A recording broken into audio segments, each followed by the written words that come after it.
Oh my gosh, I've got the razzmatazzle Christmas feeling vibe little thing going on. It says star, just to remind me I am a star. Greetings everybody, greetings and welcome to this is the last show of the year. Where is that producer? Real Talk with Simply Deez. This is the last show of the year. And then I got reminded by on Facebook, she's Lolly Bailey, but it's Lorraine. And she sent me a picture of me and her in the studio. And I'm like, well, when was that? And she said 2018. I thought, that's the year it all kicked off. So we're talking 5 years.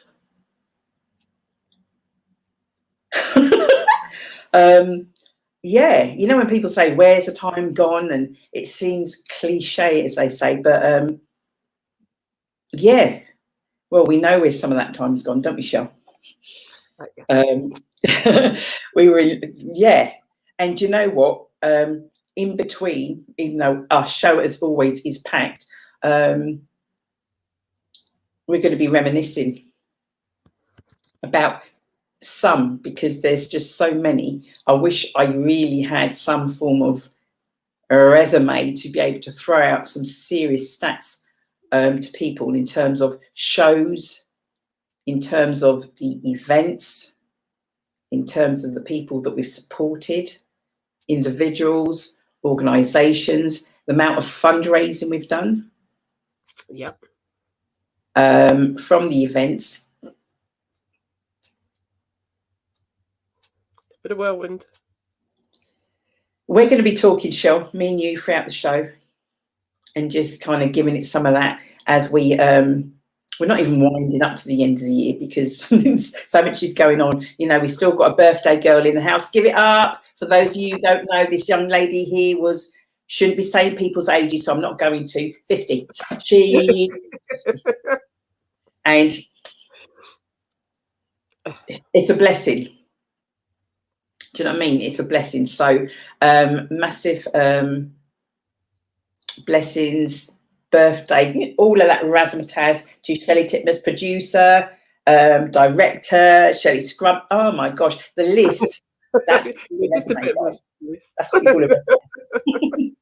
Goes on and on and on and on and on. But anyway, if you're watching and thinking, what the hell, I suggest you stay locked in, because you'll understand what the hell it is. As always, going to be a roller coaster of the show. Who knows? Because you just don't know who's going to reach on. Something happens, they're falling over the cat, something happens, they can't make it. Absolutely fine. Shell thinks like, right, I'll be tucked up 9 o'clock with a cocoa. Not never ever.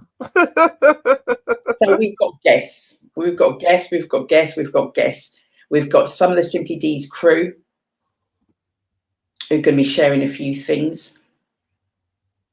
Sunday, Monday, today's Tuesday. Every single day this week, I've had a lady say to me, this bleep menopause, this thing. And I said to you, didn't I? And hopefully all being well, we're going to get Anita will be popping on the show. But for those of you that are watching now and thinking, oh, did she say that word? Menopause certainly did. So I suggest get some questions. We're going to have a conversation. We're going to have a dialogue. Please let us know any of your experiences you want to share. I know last night I felt I was overheating.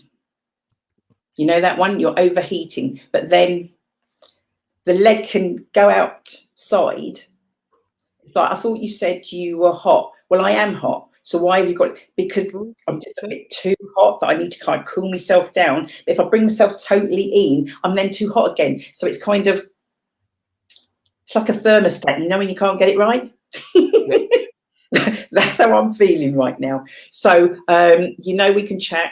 I certainly can, but I'm not going to tonight because we've got so many guests on. We've got somebody waiting in the wings, this young lady, and you'll understand why. I don't know. Do we have a fanfare thing? One of them things that you can do, Shell? Bam!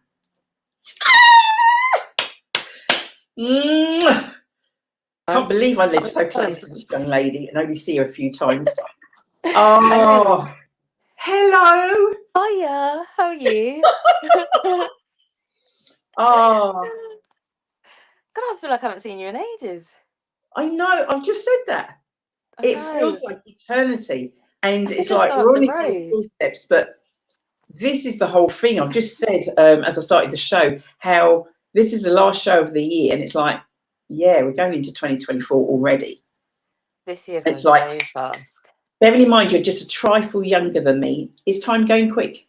Too fast. I feel like I don't know, days are just blending into weeks. I'm just like, ooh. But yeah, I've got a few years on this young lady, so this is what we're finding that younger people are saying. So before we get into anything at all, it obviously says on the screen, it's got your name on there, but I know some stuff, but I ain't going to share that because I'm going to let you share that. Now, you're not on to rehash the past. I don't want you on here to do that. We've all, in some shape or form, perhaps been through things, and it's like, what do we then do? Yeah. What do we then do? So Remy Dominique is in the house, people. Remy Dominique, woo! I met this young lady probably, I think it was 2019. I think so. Yeah. Yeah, it was November.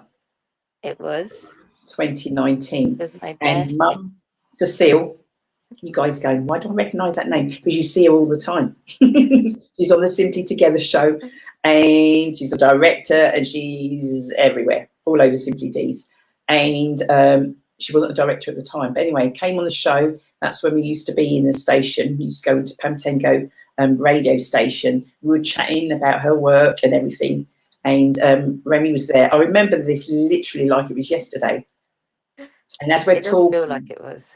and as we're talking, you know, when you're sort of like, this is to the audience, this isn't to you, and you've got somebody heckling in the background. You're talking, and they seem to have the answers. That was Remy. Bearing in mind, still told me she was quiet, and she's heckling. Had so much to say, and I'm like, you're not going to be a sideliner, not when I've got a show. You're not. I said, no. I said, get yourself over here. So she's there in between us and just saying a few little things. And I'm sure I shared actually last month because it came up on my timeline. And that was just a little snippet of the show. So the show would have been on the Tuesday. And then, because it was an International Men's Special, and then International Men's Day was on Saturday, I threw out this young lady at the time, I want you there, and I'd like you to share. What did you think? Did you think there's this mad one? What the hell is she playing at? I mean, like, I'll say yes, but I ain't going to do it, or I don't know. What did you think? I did think, oh my God, you're a little bit crazy because I don't think you know what I'm going to say. But I think at that time, I do. I think at that time though, talking was becoming a really big thing for me. So it was quite nice to then have someone say, do you know what, would you like to then talk on this platform? And I thought, yeah, do you know what, go on then. I was nervous. I think the morning of I probably was shaking so much, but I thought, you know what, let me just do it. What's the worst that could happen? And nothing bad happened. So one of those kind of, what they say, feel the fear and all that kind of. Yeah, I think I was like, let me just embrace these nerves because I could just back out and then nothing would ever happen. But I thought, nah, let me just do it, and I did it. And yeah, you work because this is still out there. It's out there on YouTube actually. That because you remember we had the young man and he came and he filmed and everything like that. And you were nervous, but you were absolutely incredible. When you can see things, I was like, little does she know. It didn't feel like it at the time, but no, I shouldn't think. but you I kept saying it to truly me, and I was believe. like, maybe there is something here that I should be doing. But you know, Can you, without kind of like, because the last time I asked this lady to speak, I think it was International Women's Day this year. So she messages me. She goes, "How long have I got, dear?" I said, like 15 minutes. So about 46 minutes later, yeah, you heard me. 46. I said she's got 15. And do you know what? I had to cut her. yeah, That wasn't Remy finishing. That was me like Rem. Um, and what I'm trying to say is like from going from nothing previously to then kind of like International Women's, and not, I mean, you hosted last year. yes, I did. What I'd like you to do, because the audience out there are going like, can you just share sort of like, I don't need to kind of like going back, but at the age of 21, I don't think you might not even have been 21 actually. You were at uni, was Yeah, going through a load of stuff with an ex-partner, yeah, and it was a case of, I recall you saying something like you didn't think you were going to make 21. Am I right in saying that? yeah. No, I had it in a diary that I'd written that I didn't think I would make it to 21. So I like laid out all the things that I wanted to do before then. But now I'm 26. So obviously that wasn't the case, but it felt like it at the time. So, Yeah. so can you in because obviously we're talking 5 years. Mm, Can you take us through some of that journey and just kind of like how, because we're at the end of the year now and there's people going to be watching. Not everybody watches, as you know, not everybody will watch now and be commenting. Some people will catch it 3 weeks time. Some people catch it 3 months time, and we get messages and I'm thinking, flipping heck, are people still watching the video? Because we're live on our platform, Simply Deez Events. We're also live on Pamtango Radio. We're also live on our YouTube page. Take us through kind of like from what we've just said, how is it now that, I don't know, how has that page, how have you turned things around? Because it doesn't just happen. um, really, I don't know. I don't really know. I think I'm a very stubborn and determined person, and I think at that time, 5 years ago, I had been put down so much that when the momentum like started, it kind of just spiraled from there.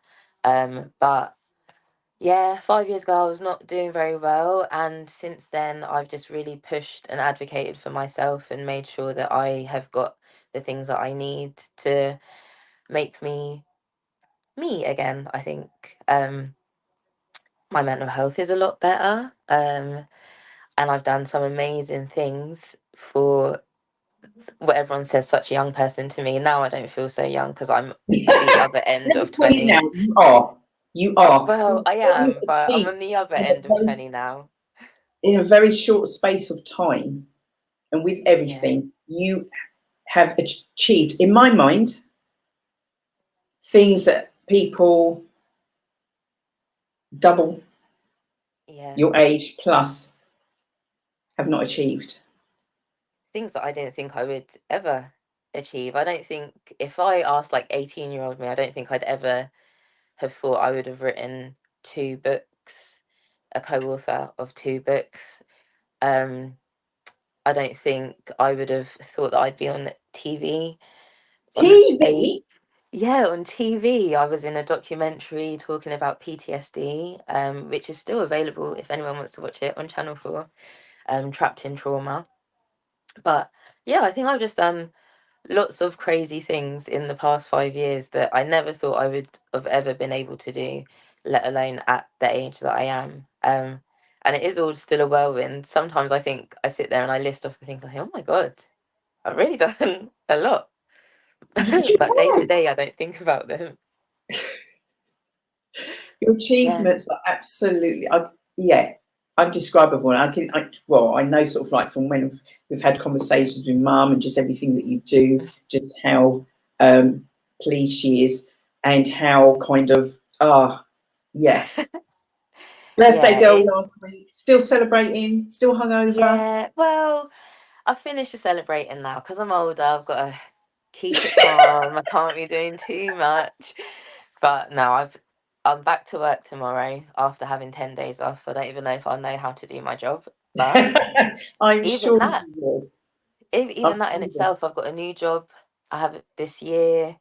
Yeah, I don't know, it's just been a very exciting couple of years. And although I don't want this year to end that quickly because it feels like it's gone in about 2 seconds, but I'm excited for 2025, you know? No, what are we in? 2024. Gosh, I'm going way ahead. But 2024, yeah, I think it'll Yeah. be a really exciting year. If it's anything like this year, it'll be exciting. So, have you realised there isn't a ceiling? Yeah, I think so. I think it's now settling in that actually there is lots of things that I can do. There is no like limit on what you can do ever. It's Yeah. us that put the barriers there, even at our age, Yeah. not ourselves. It's us that put the barriers there. It's like, well, I can't do that because, or I can't do that because, and then it's like, as you sort of said, never would have thought you'd end up on TV. No. And what's the worst that can happen? There's an Yeah. audition. What's the I worst think that that can is happen? it. I think that's what like everyone should really kind of embrace is what is the worst that could happen? Mm. Can't be that bad, you know? So, And sorry, God. no, it's all right. Yeah. So the documentary. This Mm. was this year. So via, because this is how it works. When people say it's not what you know, it's who you know, and Mhm. doors can open and Yes. opportunities can come your way. This is the thing. I think for all of us, different things happen, opportunities can come our way, Yeah. but you've got to be ready. Yeah. You've Yeah. got to be ready because you know what? Something came your way and you could have been like, I don't think so, and talked yourself Yeah. out of it. And there was a little bit where I thought something, I was like, I don't know, this is not, I've never done this before. So is this really real? And I thought for a second, should I do this?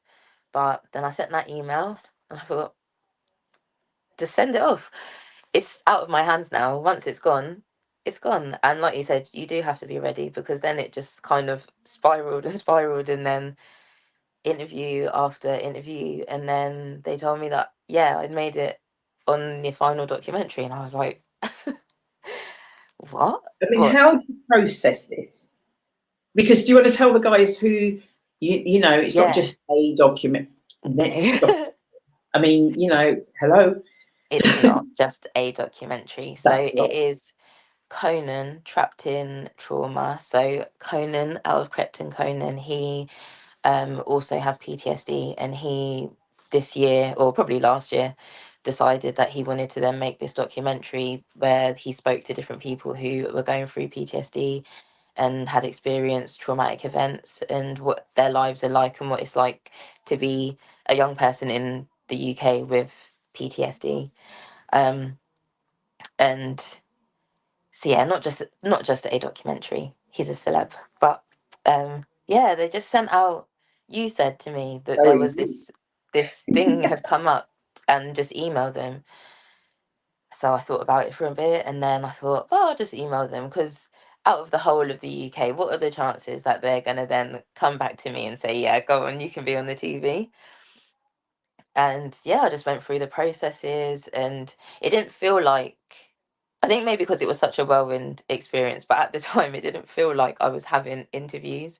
It felt like I was just more talking to someone, like, because I go through counseling and stuff like that. It kind of just felt like that as well. I was like, oh, I'm just talking to someone. And then after about 3 or 4 of these just talks that it felt like to me, they then said, yeah, you're going to be on TV this day. And I felt like a celeb. They came and picked me up. They paid for all my stuff. I was like, oh my god, I feel like I'm in the wrong place. But yeah, I just went along, and the whole time I was so like nervous. I was like, have I got anything to offer to this documentary, really? And then my friends and my mum and everyone was just saying to me like, Yeah, you do, because you are living with PTSD, and I think after it had like sunk in a little bit, I was like, yeah, I do have something to say actually, and I'm just one person in the UK, and there are lots of us that have got PTSD, but yeah, I've got something to say, and I want to say it, and I thought, yeah, I'm just gonna do it, and now it's on TV forever. Exactly. It's out there now. Nobody, this is a thing, all these things, nobody, no matter what, can take any of these things away from you, Rem. No, and I think in the process as well, I don't know if anyone has ever gone through the process of going to be on TV, but there were lots of points where I thought maybe I should back out, because they were saying about if you get bad like comments from people and stuff like that, and I think I just kind of embraced the fear, and I thought, you know what, if someone has something bad to say, I'm sure I could give an answer that might explain it, or I think it might just be that they have a lack of understanding. And we've had Exactly. nothing. And actually, we are going. The documentary is going forward for a journalism award. So So yeah, let's do a pause there. Let's yeah, pause. Let's hear that again. yeah. So I found this out last week, that the documentary is going forward for a journalism award for 2024. So how amazing is that? So all of that fear all along, it really paid off. Oh, this is absolutely fab. Mm. I thought, do you know what? I need to get you on the show. I was praying by hook, by crook. But I thought if I give her too much notice, something will happen. I Yeah. thought, but I think I only asked you today. Was it today?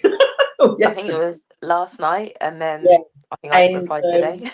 I'm like, yeah, don't give it too much because then that way, then there's nothing to prep. It's just, No. I just wanted on behalf of all at Simply Deez and all those people, because we've got a lot of people that follow us in the UK, overseas also as well, that have followed and kind of felt like kind of been on your journey Yeah.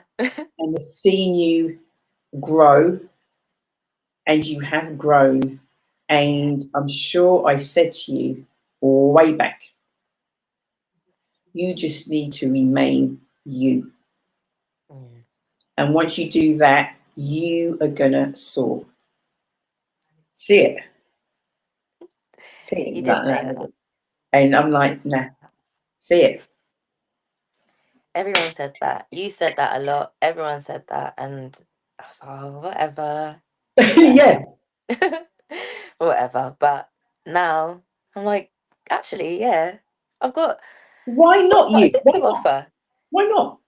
Why not? Exactly. These are all skills that I didn't think I would have, but now I've got them. I'm gonna use them. And like I never thought I would host an event, and then I put one on.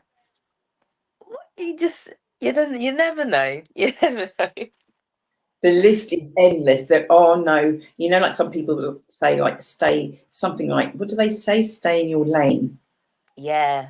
What, No. I'm not sure. When I say I'm not sure, I kind of know what they mean. They mean like, right, okay, so I don't know, you're doing whatever, that's what you need to be sticking to. Why? Yeah, why? There's so many different things that you can do. Why just do one when you can do lots of different ones? And you Yeah. might not be And good at then all of them, but you could try them. exactly. You can try it and be like, do you know what? Don't like that. Yeah, How are you going to know? Oh, because other people don't like it, because other people say it's not for you, or it exactly. wouldn't be your fit, or it wouldn't be your. Why not? Obviously, once it's the right, when I say the right, because some things we do may not necessarily be the right at the time, but sometimes we have to go through things for those to be the lessons. And certain things that you've gone through, as Mm. horrific and difficult as it's been, Yeah, you wouldn't be you. no, And it's then enabled you now to be helping, whether you know or not, but to be able to help other people. I try. I hope But I can this is the do thing, that a you're just little being bit. you and don't understand that is more than enough for him. I hope I could help at least one You person, are. you know? But yeah. I'm just trying. I'm just trying to be me. I'm just living. I don't know. Yeah, and be the best version of you. And Yeah. nothing more that anybody could ask. No, and I don't think at this point now, I don't think I'm doing anything for anyone. I do it for myself now because actually I had so much taken away that I feel like I'm always building that back. And I feel like I should be able to build that back and have it probably better than I had it then because I deserve it and I put in the work. So I think I should get some back. Ah, this is what I want to hear. We, for those people that are locked on and thinking like, okay, we've had a conversation. Can't remember when last I spoke to Rem, and I'm not even kidding. So this is all these words are Rem's words, nothing to do with me. And it was just so important to get you on the show so that some people who may not have seen you, Yeah. I kind of know because obviously in touch with mum a lot and through other bits and pieces and stuff, kind of know how you're doing in that. But for other people that are like, oh my gosh, last I saw this young lady, she was at International Women's Day. I could see Dee trying to get her off the stage, but oh, she weren't having it. She weren't having it. Mum's video nearly, do you know what I mean? Battery nearly died 45 minutes. Oh, excellent.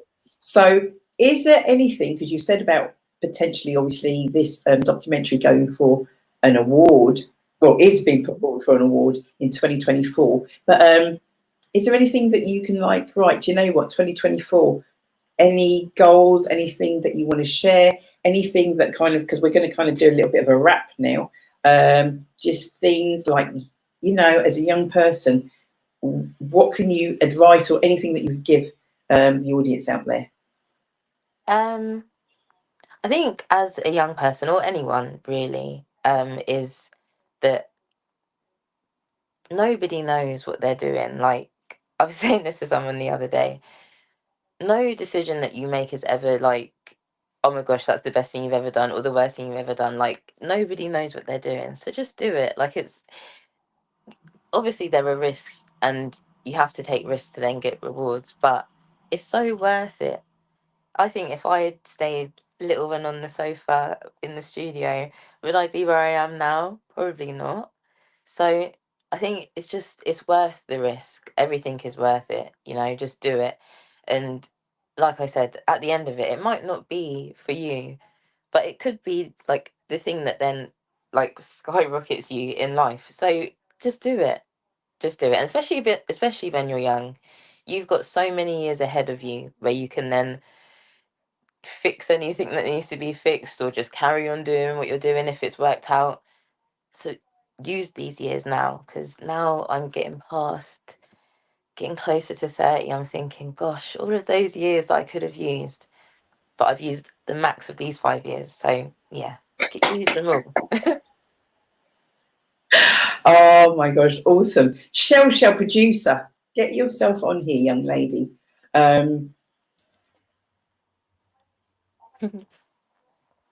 What do you think of this young lady?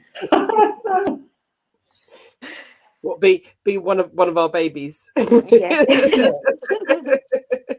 Isn't it? We're all aunties. She's got so Am many I? aunties. Nobody can I'm top her not for the youngest aunties. anymore, am I? No, I'm not the youngest No, anymore. no. Mm-mm.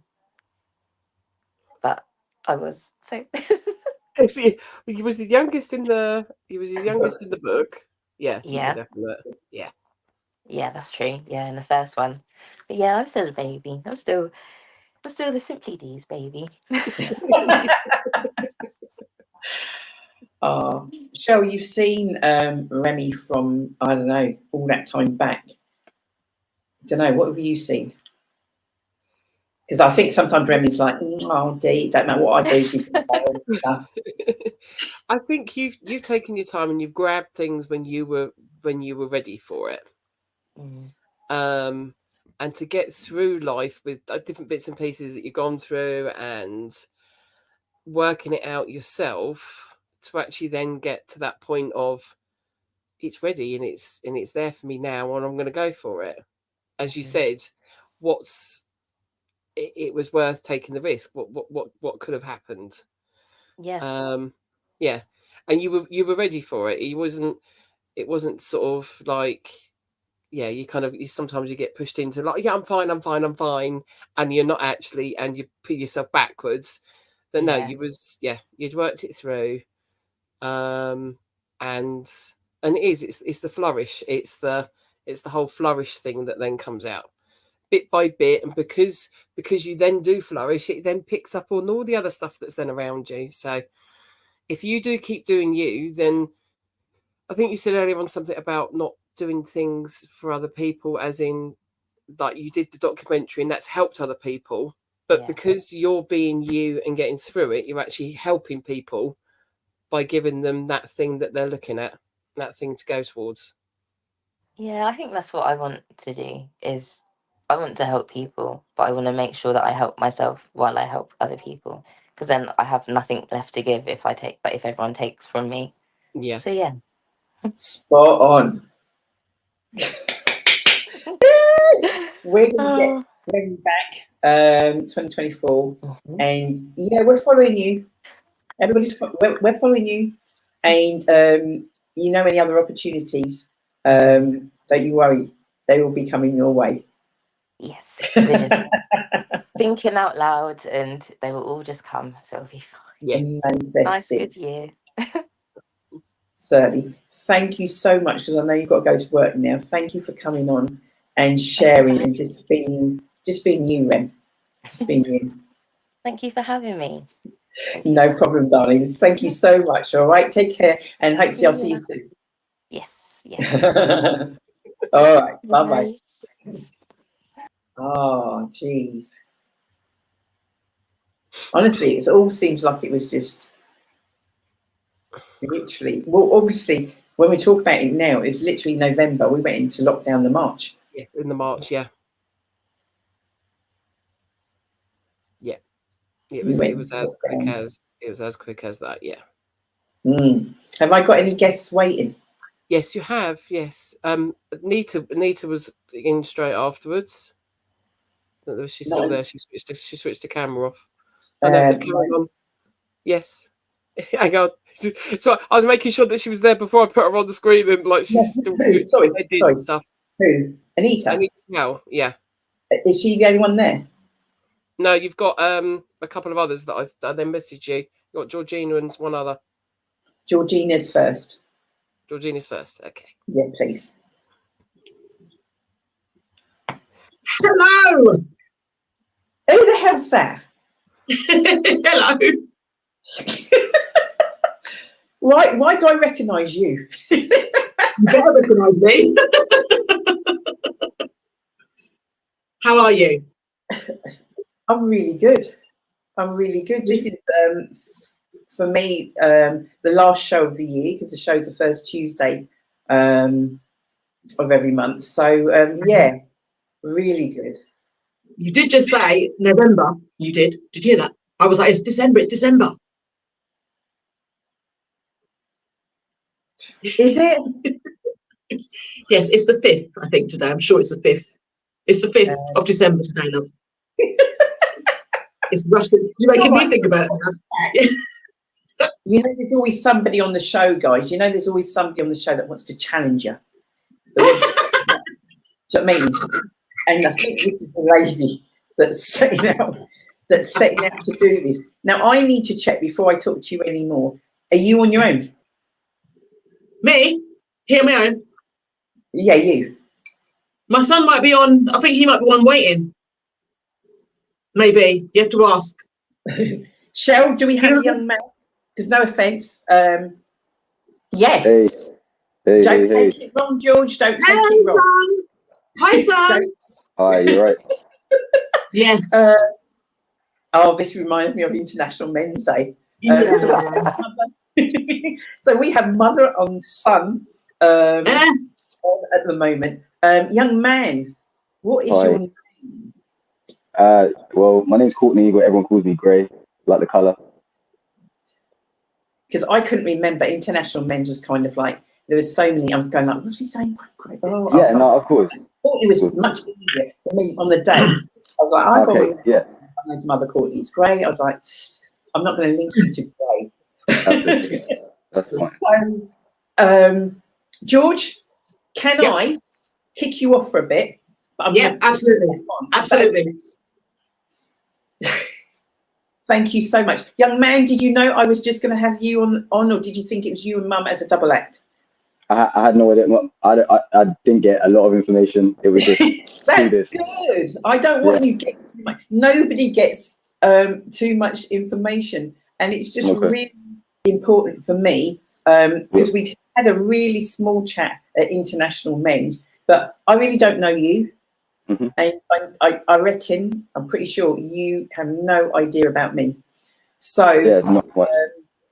sorry? Yeah, not much. So this show, the show's called Real Talk with Simply Deez, which is my good self. Mhm. First Tuesday of every month. Okay. This is what goes down. Awesome. It's not topical. It's not we're going to talk this, we're going to talk that. Okay. The guests could be anybody. Hmm. Used to go into the radio station, which was in Wellington Street. COVID hit, and then it was a case of during COVID, still done the show, but it was online. And what Oh, yeah. obviously I mean now is, you can imagine, can be chatting to anybody anywhere in the world. Yeah, no, exactly. It opens up way more possibilities. Exactly. So we are, as you know, we're live on Facebook, and we're also on our YouTube page also as well. Okay. So you're like, what the hell? Why does she want me on this show? So I met this everybody. You must understand the producer who you met, Shelley. She messages me and lets me know what our figures are, as in views. Yeah. And she's just told me we are at 900. Okay. And 99. Oh, that's crazy. That's a bit mad still. I'm just telling you. Yeah. No, I'm it's talking fine. thousands, I'm not even talking 100. You know that. Yeah. So No, I'm looking to you, no pressure, Gray, to tip us to the million marker. Okay. Sorry. I'm looking to you. Yeah.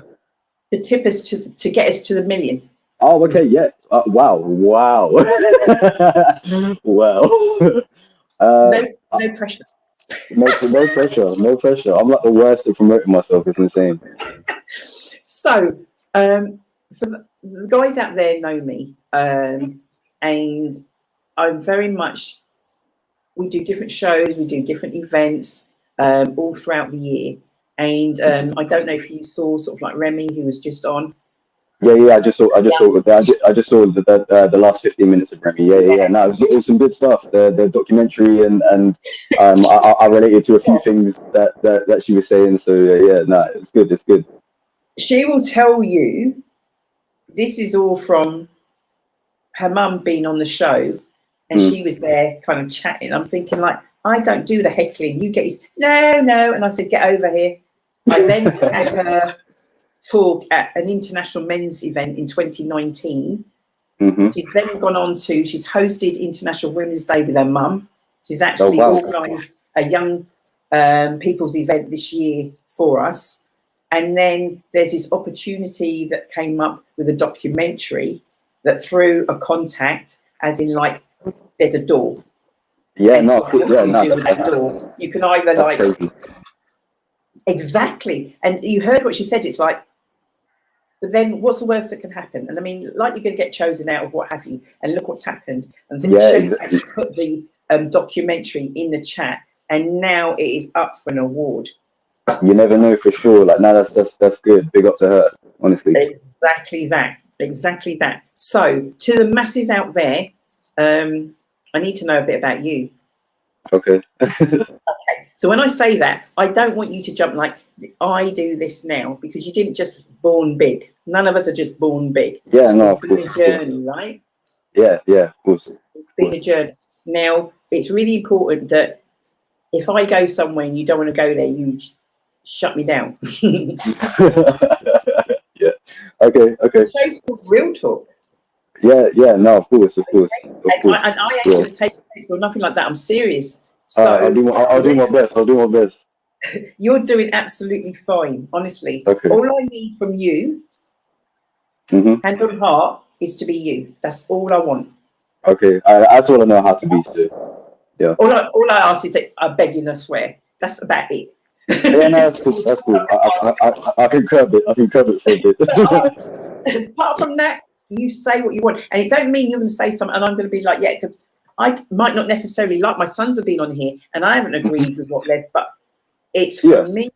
I've got a platform, and I want to be able to have that dialogue. So people that are watching, they have got the opportunity to interact and actually maybe Okay. perhaps jump in, ask you questions, or whatever the case might be. So just trying to find out a little bit about you.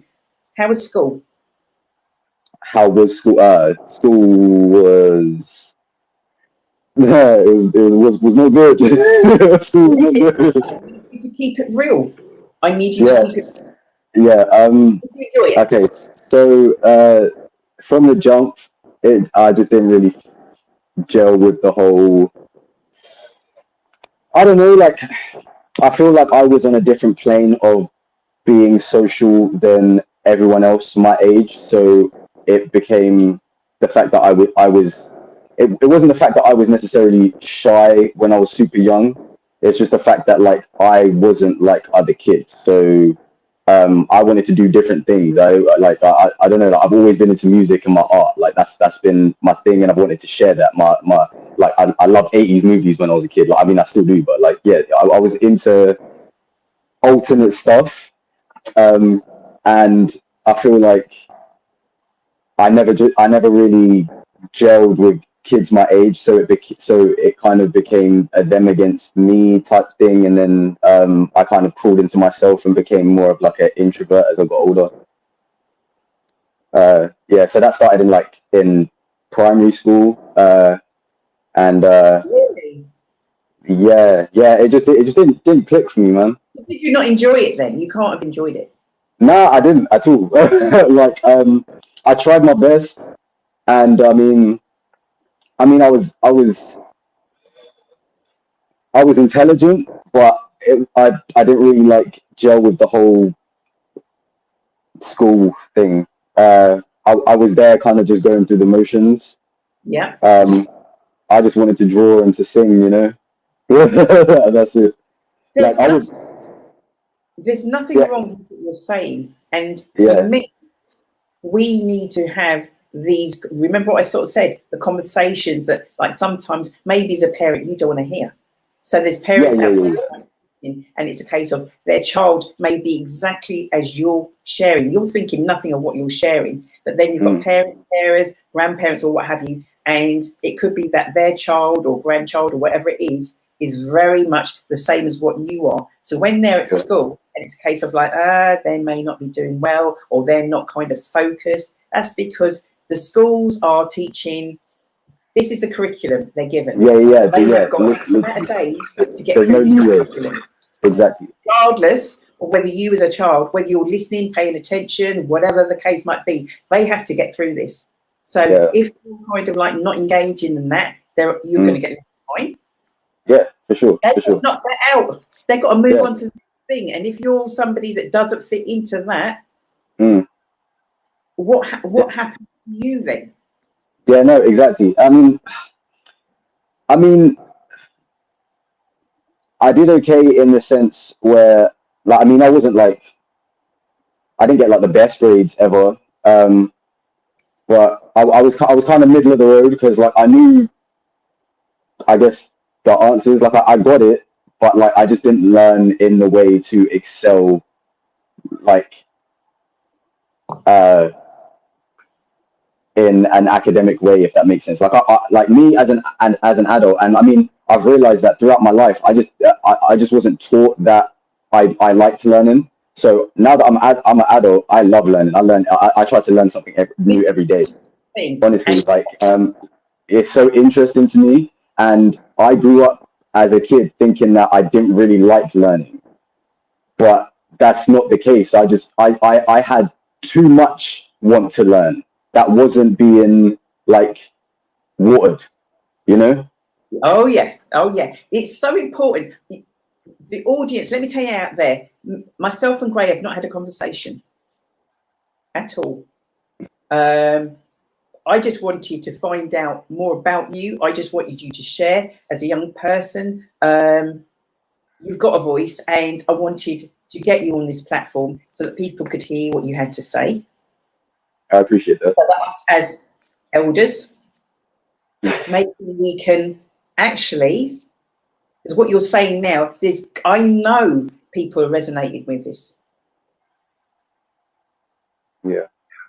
And it can make a difference, because then you may be sort of like, when your child is trying to tell you things and you're kind of like, I know it's like, you get in from work, you're busy, and they're trying to tell you they're not, or something's not kind of quite, you know, and then that way, then potentially, if you weren't as strong as you were, you must know that you could have gone a different path. Oh, 100%, 100%. 100%. It's like, I feel like the only reason that I didn't is because Sorry. that's all right. It's because my interests for the things that I was interested, like, they were locked in from early. Like the whole music and the art thing, like that, I was locked in from that from early. Like I can't even explain what made me like this. I was just born with it, and with the road stuff, I feel like you need to apply yourself without any distractions for that. I'm not saying it's a good thing to do. I'm just saying, but like when that is your life, that is your life. Do you know what I mean? My heart and my interest was somewhere else from before I can even remember. So that wasn't even a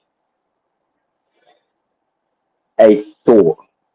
I mean, I saw it happening around me and stuff. And I mean, I'd say I was around it. It just never interested me, you know. So again, I just give you proper licks too. That too, but I mean, like most of these kids' moms would give them licks. It's not going to change anything. It's not going to change what's going on. Like, it's not going to change anything. Even though, like, the whole, like, oh yeah, like, you'll learn not to do it again. It's just like, nah, they'll just be more sneaky about it, you know. A kid's going to do what he's going to do, like, no matter what. Like, are we all listening? I'm hearing you. Yeah. I mean, a lot of people don't like hearing that, but like I feel like I believe that strongly in it. It's not a case of what you think, and it's like, right, okay, I won't say that because they're not. No, you need to.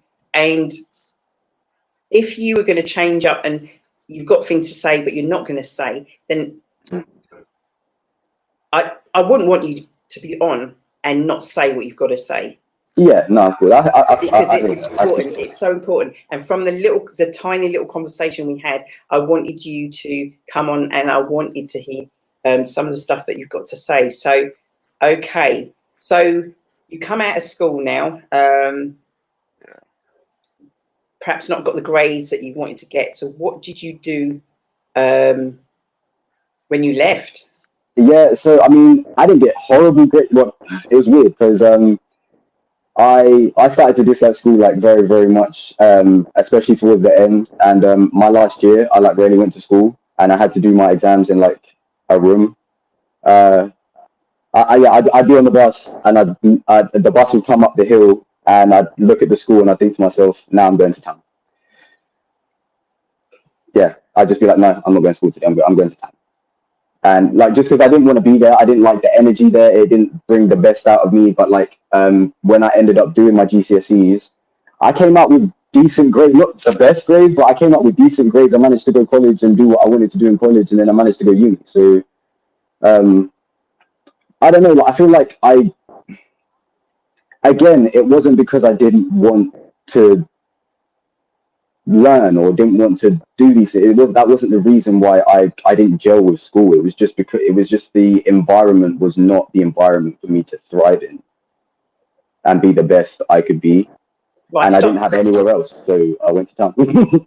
I've got an imaginary what's the word? DJ scenario. DJ okay, yeah. I've just done one of them. A rewind. Because what? because I've done and fooled around saying that now, you probably forgot what you said. But what you said was key and fundamental, not being in the right environment for you to thrive and for you to do. So if you came out with what you came out and you weren't in the right environment, it's like a seed, I suppose, and you plant it, and as much as you've done, but if you haven't planted it in the right, you know, everything around it, it's not going to sort of like grow to exactly. So you've gone to college, you've then gone to uni based on what you've told us. Yeah. So you've got it all already. You had it. Yeah, I mean, yeah, I knew what I wanted to do.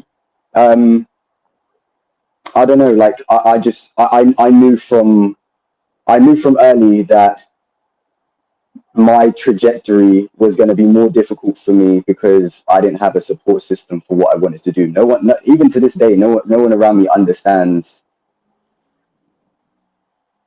what I do. like I don't know, like I feel like there's people who are creative and they actually I don't know, like I feel like a lot of people have, even if they don't have everything, they have a support system that push them, you know, like I have no offense to anybody, but I have me in it. Like no one really like gets it or has pushed me to be in spots. All the spots that I've been in are because of me, and the ones that I've missed out on are because of me. Like I haven't had anyone helping or anything like that. So I don't know. I feel like I don't like to dwell on the past, but I'm 31 and I do wish I was further in my career. But I mean, I've done some like good stuff, you know. So I'm proud of what I've done with only having myself, you know. And I'm still young. I'm 31. I'm still young, so I'm still going, you know. Trust me, you are. Yeah. If you've got, from what you're saying, there's a vision and there's a goal. Yeah. No, there's a clear vision. Yeah. I said to Remy, as in like there is no ceiling. There's only the ceiling that you put. I'm not saying that it's easy. Yeah. No, of course. Because you just never know. You just never know. So what is it that you do? What is it that you do that you can share, that we can try and get a little flavour? Yeah, no, of course. Well, I mean, I started singing from young, like when I could talk, I was singing. But it wasn't until I was like 12 that I picked up a pen and just started like writing, and I realized that was my golden goose, you know. Yeah, because I mean, there's a million like great singers. I feel like more people in the world can sing than can't, but like not a lot of people could write and tell stories like that. Sing at International Men's. Were you there then? Did you hear me? Yeah. I was there. You were junior disc, innit? Yeah. Yeah. He didn't know that was going to happen. Oh man. Yeah. From the messages he sent me. No, I'm only kidding. We're waiting because the guys, you know, there was a guy videoing. So at some stage, I should be getting that. When afterwards, I thought, oh my giddy aunt, you've just kind of, proper killed that song. And I thought, Quiet Cecile, not everyone can sing D. Do you see what I mean? This is a kind of, I do get a lot of hate, Gray. Bearing in mind, directors, don't worry. One of the directors, they always say, anytime you mention, here we go, anytime you mention singing, they're like, don't let us sing. They were trying to get switched off on the day. They were gutted. They were gutted. It was live. Okay, so you write, so you sing, and so I don't know, where do you want to go? Well, I mean, UK. Yeah, well, I mean, I've written for a lot of artists, a few like good ones, like a few like famous ones. So like that, So yeah, I'm pretty proud of that. Can you mention? Honestly, I mean, yeah, I've written for Paloma Faith, Tiana What? Taylor, and I wrote a demo for Chris Brown that didn't get used. So That's me doing a little rewind on that. One with that yeah. again, Paloma Faith. Yeah, Paloma Faith. When I was 21, I randomly got a job as a session writer in a studio in Chelsea, and it was the guy who like discovered Adele. He You're rinsed not. me, so that wasn't a good time in my life. But like, I mean, it was a thing that I say. Yeah. So I wrote in a writer's room for Paloma Faith. But the guy who was running it, who gave me the job, like he rinsed me. Wasn't paying me what I was worth at all. So I didn't do that for very long. Um, uh, and honestly, my music mainly hits in like America. I don't know. I feel like R&B is kind of like not. It hasn't got a lot of love over here. I mean, there's a nice pocket. But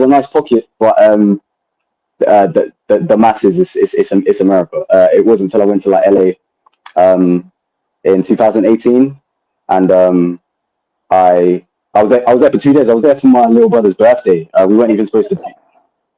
Sorry? Excuse me, Gray. I need to put my hand up now, don't I? Oh, sorry. Yeah, go ahead. I'm so sorry. I'm just talking. No, I'm speaking to somebody who's been over to LA and is songwriting for whatever. So I've got to put my hand up now. Oh, okay. Nah. That's what I'm trying to make. So excuse me. You said like you went to LA, like you've gone to Bedford. I mean, that just rolled off your tongue. How did that come about? You just gone to LA? Nah, like I wanted to go for a long time. And my mum came to me and said, "Oh, we're going to LA for your little brother's birthday for his 21st, I think. I can't remember. Yeah, something. Yeah, and we went. It was just supposed to be like a little holiday thing. Go to like Hollywood, Rodeo Drive, and stuff like that. But I got there and I was like, no, like you guys can do all that. Like, I'm gonna try and like make something happen. Yeah. So like within 2 days, I was in studios in West Hollywood, like writing with like some pretty big people, like Rock Nation writers and stuff. So yeah, and I'm still like close with them today. Yeah, it's just life has got a bit mad, so I haven't been able to go back. But it's still on the plan. I know for a fact that it's once I step back over there, yeah, the vision will come to life again, I guess. Not that I'm not working here. I'm working on a lot, but like it's slower here. It's a lot slower here. But that pace not super fast? Well, over there, yeah, it is super fast. But I have it. So like not to be big headed, but like, I have it. So like, and I've been doing this for a long time. Like I've done the slow pace for a long time. Like I'm ready for like no longer a snail. You need to be the rat race. Yeah. No, exactly. Oh wow. Yeah. Yeah. Honestly, anything creative, like I'm really into. I've written like 2 movies that I want to get made at some point. And I'm into comic books as well. So like I draw and stuff. So yeah. I'm fascinated. Oh my gosh. Questions. Masses out there. You must have a couple of questions for this young man before he disappears. I don't know if you know. I didn't know whether your mum told you this is part of the T's and C's. You have to come back in 2024. Okay, yeah, no, that's fine. That's cool. That's okay. Yeah, I should be dropping some new music like in early 2024 anyway. So I'll have some new music come. Well, then certainly, and then kind of like, okay, so can you, because, I know one's putting you on the spot. I mean, you haven't got your bits and pieces and your little backing, whatever, and that. What can you kind of like just, I mean, I can hold a tune. They've obviously told me. Why are you laughing? They've obviously, if you see the messages on there, I'm having to block them, trust me. Yeah. Cough, cough. Not everyone's Cindy. You know, what can you kind of just give us a little something? Okay. Okay. La la la. I'm not gonna sing, but what I will do is I can point you in a direction of some of my music. No. No. My producer is so on it. She's probably going to be posting any second now some of your stuff. See what I'm saying? Oh wow. You guys are good.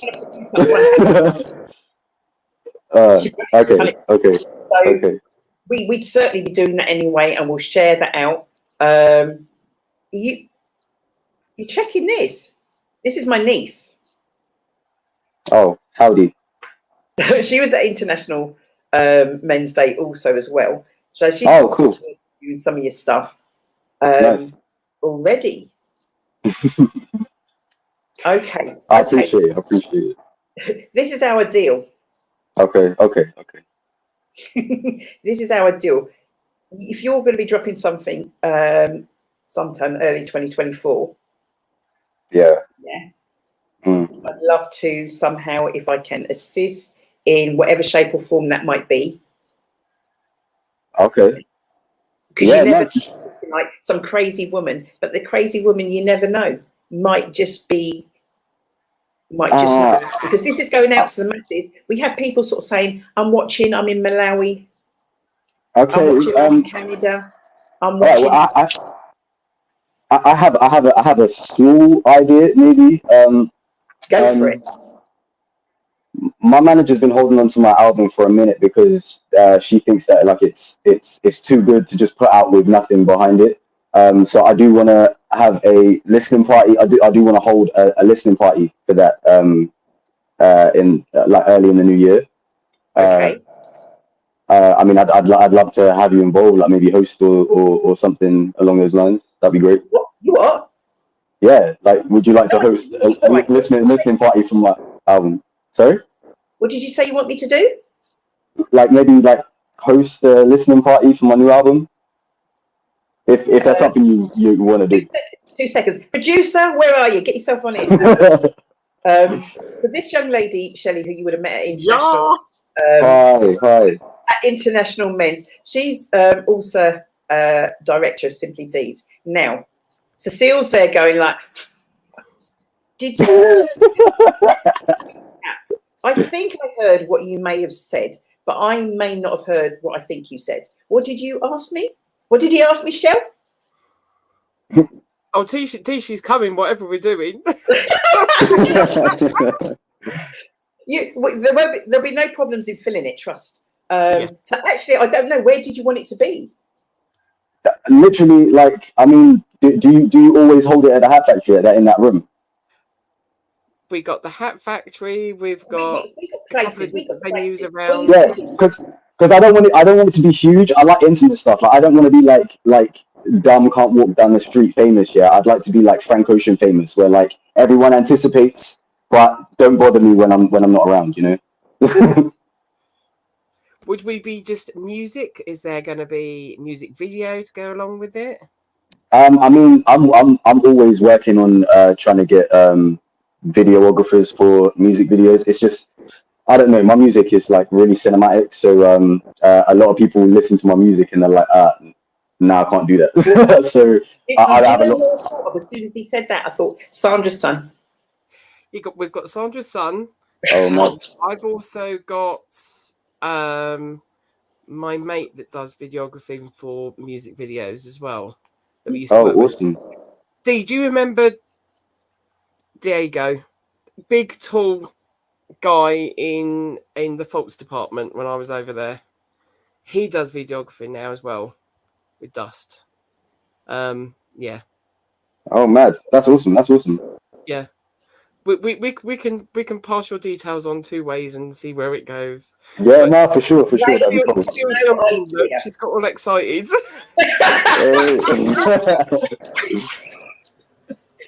Cecile, you can't leave me out. You can't leave me out. I'm coming. Hey, yeah. Hello. What did yeah, so that's the other partner in crime. So all of us, we're the management, not even the management, the management. Okay, cool. And the strap line for Simply Deez actually is actually making it happen for you. Oh, okay. Well, I mean, that's fitting. That's great. And this is like kind of like, we would have been celebrating 9 years on Sunday. And that is the strap line. And you'll see, your mum will tell you, we do so many different things. And we are what we call a CIC. So we do not get, and them two will vouch, trust me, because I hear it all the time.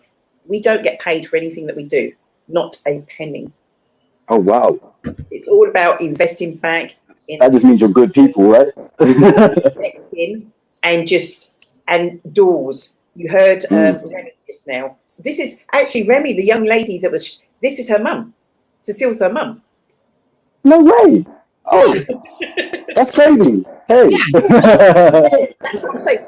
Still, just in a very short, tell this young man how, I don't know, in what space of time, what's happened to Remy since she's kind of somehow come under our. What's that, 2019? 2019, yeah. So she came with me to this show, which Dee used to do from the radio station. Yeah. She said a few words on there that we didn't know she was going to say. She then did International Men's Day. She's then been part of 2 books. She's then hosted International Women's Day. She has been the lead on the youth event, and also then led to that documentary with Conan. That's awesome. That's so rad. All via Simply Deez. Yeah. Nah, that's cold. Nah. Props to all of you. Like, honestly, like you are making it happen for sure, for sure. Well, it's not even, some of it's not even intentional. It's just kind of like, sometimes, as I sort of said, you got to be ready. Yeah, no, for sure. I mean, the best things happen like by accident, you know. So.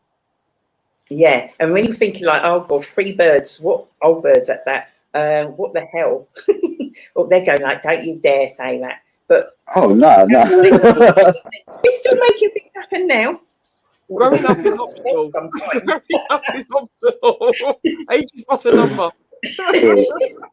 So did you say you wanted me? Did he say you wanted me to host? Did he Yes, say he did. He's mad. Yeah. He's mad. What you let yourself in for? I think it'd be cool. Which one? Sorry?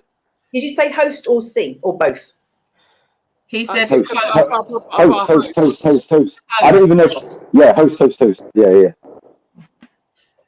There's no messaging me singing. on WhatsApp. Unless you got a song, unless you got a legit song that you want to promote there, then like that'd be cool. That'd be cool.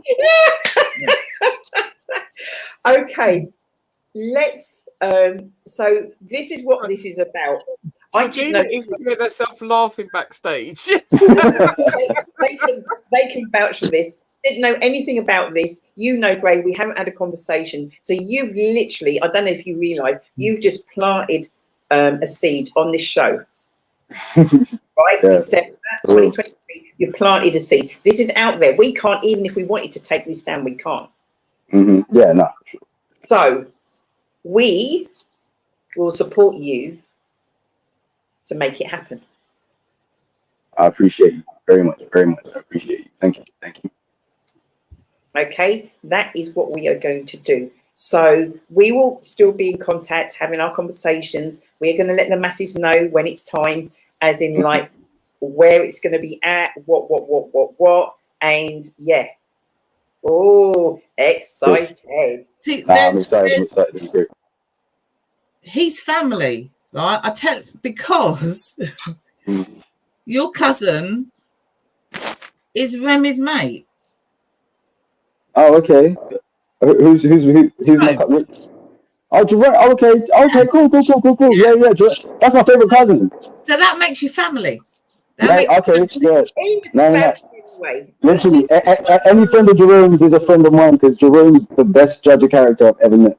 Yeah. So there. For sure. You don't understand. We are. If you look at our faces, Grace, seriously, We are proper buzzing. This is what it's. So we're now like kind of. This is those who know me. They're going like, "Oh God, here we go." I'm like this. I just knew something. Yeah, Didn't know what it was, but I just knew. I was Mr. Burns. la la la la la. Let's see what we can get out of him. And there you go. You've just dropped something. Seed planted.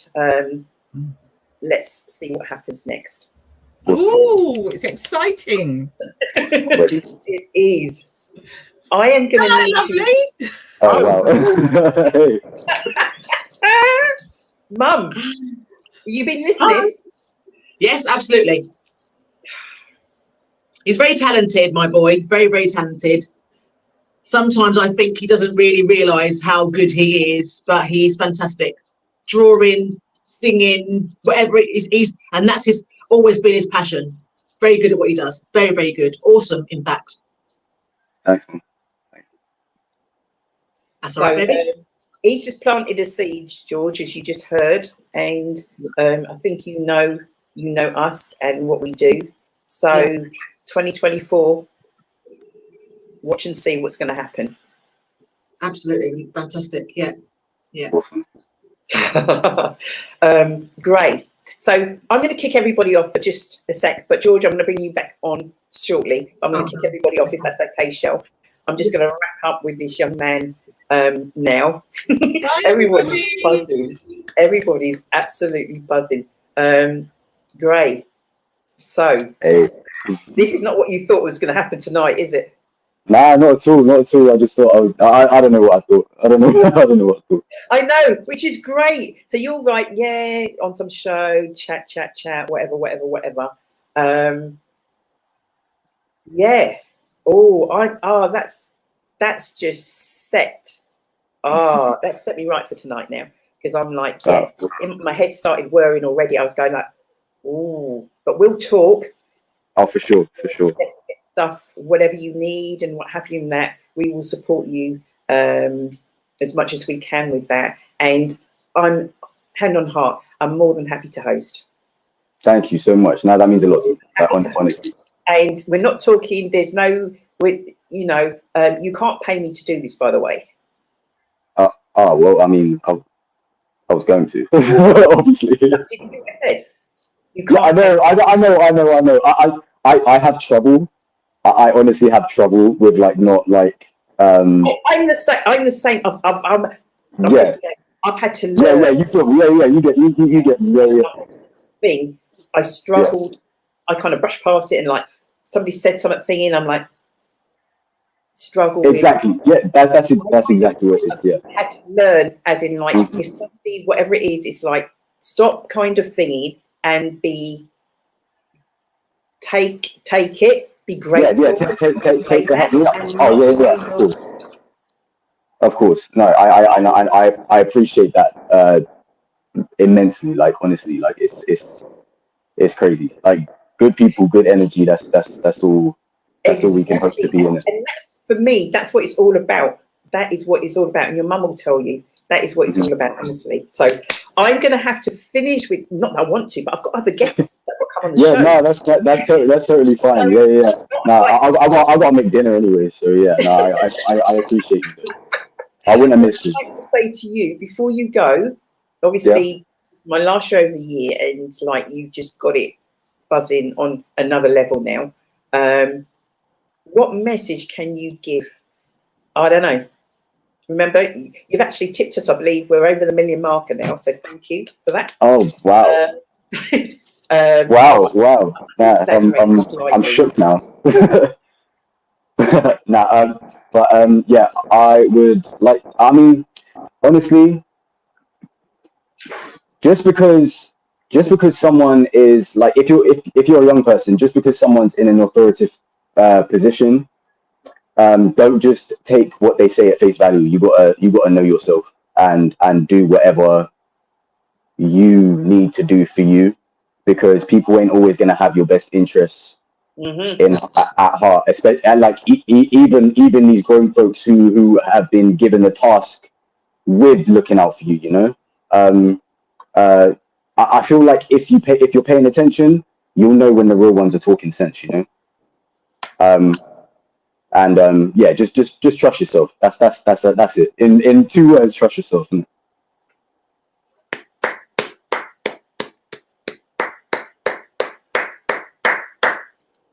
Thank you. Nah, of course. Thank you. Thank you. We'll be exchanging and in touch, and Sure. let's make it happen. Awesome. I appreciate it. All right. Oh, All right. excellent. Thank you so much. We'll catch up No soon. worries. Yeah, definitely. Take care of yourself. All right. Bye. Bye. Da, da, da, da.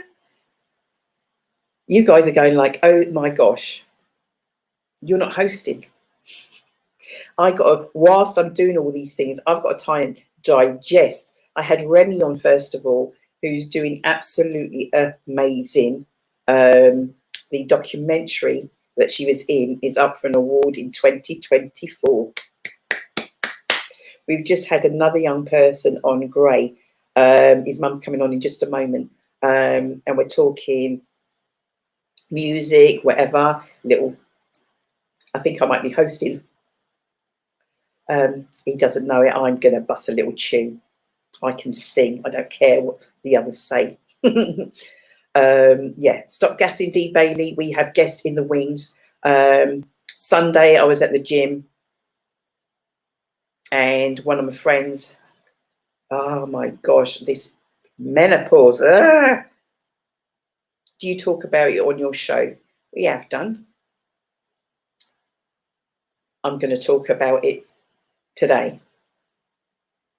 Monday, yesterday, if I didn't, menopause again. Today, menopause again. So we're going to bring on, if we can, we have got Anita Powell in the house, I believe. I want to bring her on. And I also, is that your name?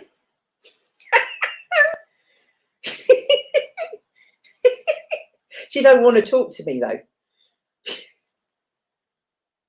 Hello? Can't hear nothing. She's like, oh, bloody hell. No, we can't hear anything. We can just see your gorgeous face, young lady. No, can't hear. Can you imagine after all that we can't bloody hear her? Oh, I take it you can hear me, but seriously, we can't actually hear you. I don't know what might that be. Technical, could be, can't be, maybe, not really sure. Anita's going to sort that out. She might have to go out and come back in. But this young lady, who happens to be Gray's mother, if we could bring her on, Michelle, George has been patiently kind of waiting. But this is the young lady that I saw yesterday, menopause. Because everybody's thinking like, you're making it up, Dee, just to sort of like, why am I going to make it up? I don't have to make things up. No word of a lie. I was at the gym on Sunday and the girls sort of say to me, this menopause. Hello? Anita? Hello. Oh, we can hear you now. We can hear you. Excellent. Anita, I've got the lovely Georgina, as you can see on there. And I'm sure there might even be some other people that might join us as we go along. Because I think, was it today I reached out to you? Or was it yesterday? Can't even remember. Yesterday night. Yeah. Yesterday, literally Sunday, as I said. Yesterday, I ran into Georgina yesterday. Menopause again today. Can't remember what I was doing. Menopause again. I'm like, we're covering it. We got to talk it. So, Anita, tell the guys. I know some of them have met you before. Who you are. And I know you do a wealth of things, but because we are talking menopause, that's kind of like for this little segment, that's a segment that I really want you to kind of, us to be talking about today, because I want those questions firing in and just things that people may have that you may be able to help, direct, signpost, whatever it might be. Because as much as we're in it, people, and I think guys especially, assume we know what the hell's going on. Why are you laughing, George? It's true. You know, my husband, I'll sort of say like, oh my God, I'm burning up. And then like literally not even 2 minutes later, I'm free. Well, can't you make up your mind? I was overheating less than 2 minutes ago. And now I'm free. How can you look? I'm just telling you that is how I feel. It's exhausting. It's exhausting having to explain. Yeah. Let's praise not watching the show tonight. It's exhausting having to explain when you don't even know yourself. Anita, tell the guys who you are, a little bit about what you do, and help. Okay. Well, my name's Anita Powell, and I've been a menopause activist, I would say now, for it's coming up to like 4 years. So 4 years, yeah, it's 4 years. 4 years ago, I kind of, oh God, kind of felt more grumpier, more achy, everything. And I went to this because this is where it all made me. I went to this TED talk in London. They were talking about fertility, yeah, but they were actually talking about how important it is that every woman knows the age of their mother, their grandmother's menopause, because in the fertility area, that actually for some women is an indicator of the duration of them being fertile. And I thought, oh yeah, that makes sense. And I went home and I did research. I did loads of research because when I've got a bug in my head, I constantly research it. And I found out all this stuff I didn't know. And I was about 45. I was thinking, oi, what's going on? Who's hiding this from me? I know loads of useless stuff. And something that potentially could last for 10 years was literally round the corner. I didn't even know what perimenopause was 4 years ago. Yeah, and I didn't. And I thought menopause was like a light switch. You just woke up and it was switched off, and then that was it. That was it. Not 10 years of playing with the light switch. Yeah, I didn't realize that's what it was. And then I realized that not only did it last potentially 10 years, that I was probably going through the early stage of like perimenopause, I also realized that it was affecting other women. So at the time, I was doing a lot of work with women who were trying to go back up into work after being at home with their kids. And some of these women were older and they were anxious, they were nervous. They had, and I realized there's an anxiety of going back into that system of work. But some of it was clearly just anxiety on a biological level, if you know what I mean.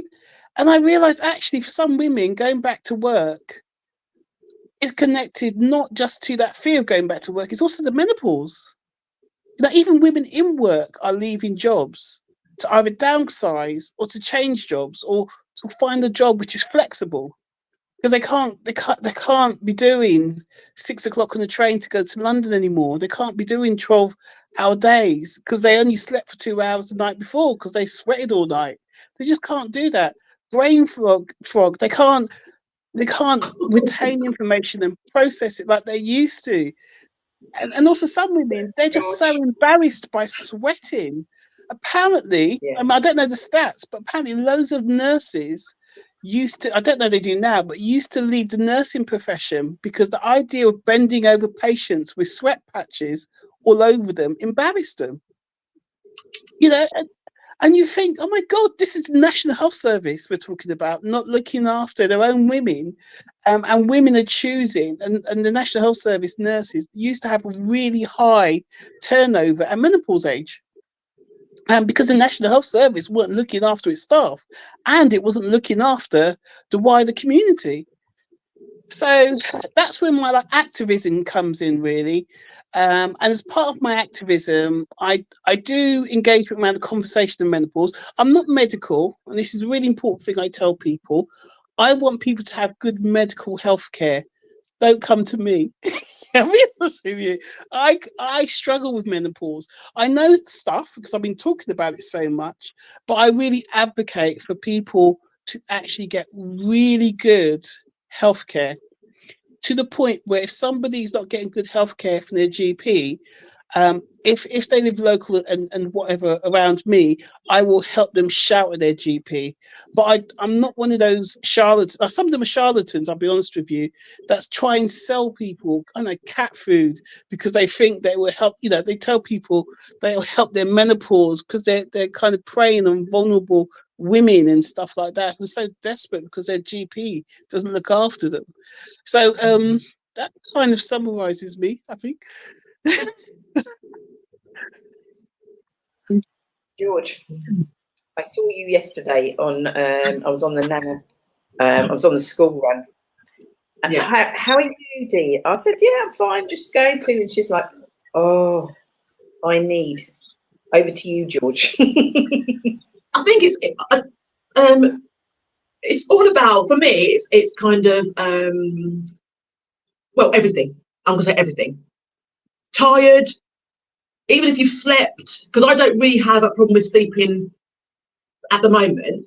But then it's the wanting to go to the toilet in the middle of the night. So it's like, and you know, when you try to sleep and think, you know, if I just sleep, I won't need to go to the toilet, but your urine wants to come out. It's going to keep you awake and you have to go and let it go.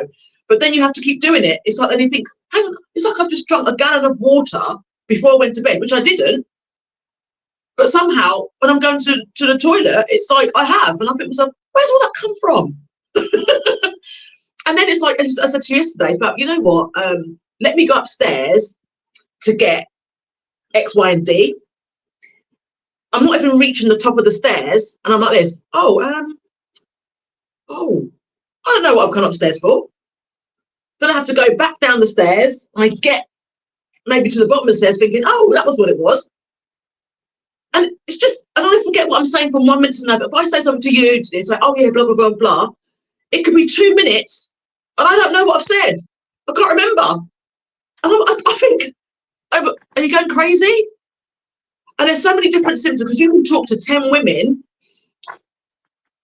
who say, oh yeah, this happens to me. And you're like, oh my gosh, really? I did think that was menopause, because that happens to me too.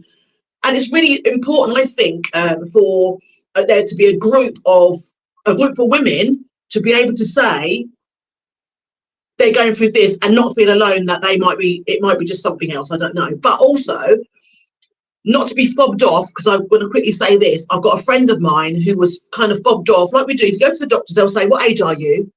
And you say, blah, blah, blah. And they say, oh, it must be the menopause. It's the menopause. They tell you it's the menopause.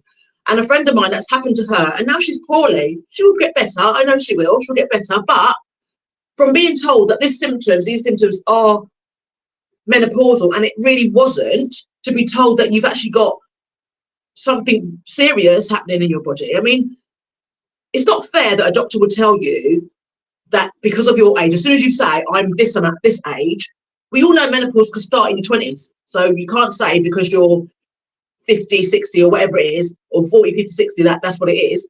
But you're telling people, and because people think that's what it must be menopause, they go home and they just chill with it. Okay, I've got menopause. But then months later, when things are going a bit wrong and it feels like, oh, this doesn't feel right, and they go back, then they get, oh yeah, I'll do some blood tests on you, and it's not actually the menopause, you're actually ill. So I want to say on here right now, really, I mean, if that's okay, Dee, that everybody if you feel that you've got some sort of aches and pains and you're thinking, oh, it might be the menopause, it might not be the menopause, go to your GP. I know it's hard to get an appointment, but demand an appointment and demand full blood, a fasting blood test, not just a blood test that would test for this, a fasting blood test, because that will test for everything. Because a lot of times your doctor say, yeah, I'll give you a blood test, and because you've eaten, all that's in your blood now, so it can only test for certain things. You need a fasting blood test. We need to know what's going on in our bodies, because not all of us are going through menopause. There's so many people that are going through different things, but because of your age, you've been told it's menopause. So yeah, I've just had a rant there, a bit of a rant. So no, not at all, George. This is what the show's called RealTalk. Yeah. And you know, I don't want people coming on and sort of like, you know, wanting to say something and wanting to get a message across, because out of not everybody watch now, some people watch weeks, months later, and the information that they see in a show is the information that might not be for them, but could be for somebody else, and could be the thing that makes the difference. Yeah. Anita's gone off, but I know she's not gone. She'll probably come back on in just a moment. But Anita actually runs a menopause. Oh, God, what's it called? Menopause. It's a forum. And Okay, yes, yeah, just put it up there. Yeah. I just think it's really important. It's very important. It's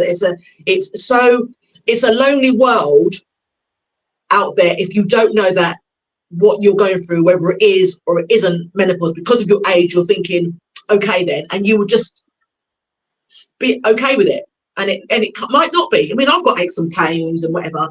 You know, some people don't take supplements. People don't know that they should be taking supplements, and knowing the right supplements to take. It's a lot. It really is. It is a minefield. Anita, you not obviously, but you are running a group. I think Shelley's got the details, or she did have the details running across the screen there. Can you share about the group? There it is. At the group, what you guys do, because as much as I sort of said, there is an assumption, and I'm saying this, there is an assumption that we know everything. We do not know everything that's going on. We're not doctors. And yes, it's something that we go through as in the menopause. But do you know what? Up until, I think, as you sort of said, I've never heard of perimenopause. I'm thinking, what the hell? I've never heard of that. It's like all these words and all these things. And I'm like going like, oh my gosh, I've been through certain of these things already, but had no idea. Yeah. Yeah. I mean, and sometimes we think because we're the only ones in certain things, you may not even be sharing with your friends, and your friends are in the same boat, but they're not sharing with you. And we have, I think some of it may be a stigma thing as well. Over to you, Anita. I mean, I think it's not even just about this presumption that we know everything. I think there's also a mindset that we're older women who care. Who cares about our health? You know, I think that is actually a major part of it, because doctors don't eat. Up until a few years ago, doctors knew nothing about the menopause. The average GP, that's what's contributed to loads of women being misdiagnosed. So some women have menopause and they're diagnosed with other things. Some women have other things and they're diagnosed as menopause. And that's because loads of GPs, loads of them, have not been effectively educated, or some people were educated 20 years ago when the education around menopause wasn't very good, and they were still they're still looking after women 20 years later on bad education. So I think that's been one of the shocking things I've discovered about menopause is the lack of interest and the lack of medical progression. Literally, loads of doctors for 20 years never ever studied anything to do with menopause, but 51% of the population that go into the GP are women. That's disgusting, but that's how it used to be. Well, it's improving slowly. It's improving. Now, I'm part of two groups. So I run a face-to-face group in Bedford called Menopause Alliance. I do actually want to go into Luton. I just haven't found like a good partner sister I could work with and cover all my costs as well. So eventually one day I will get into Luton. But I do. Sorry? Have we had a conversation? I can't remember. I've got menopause. No.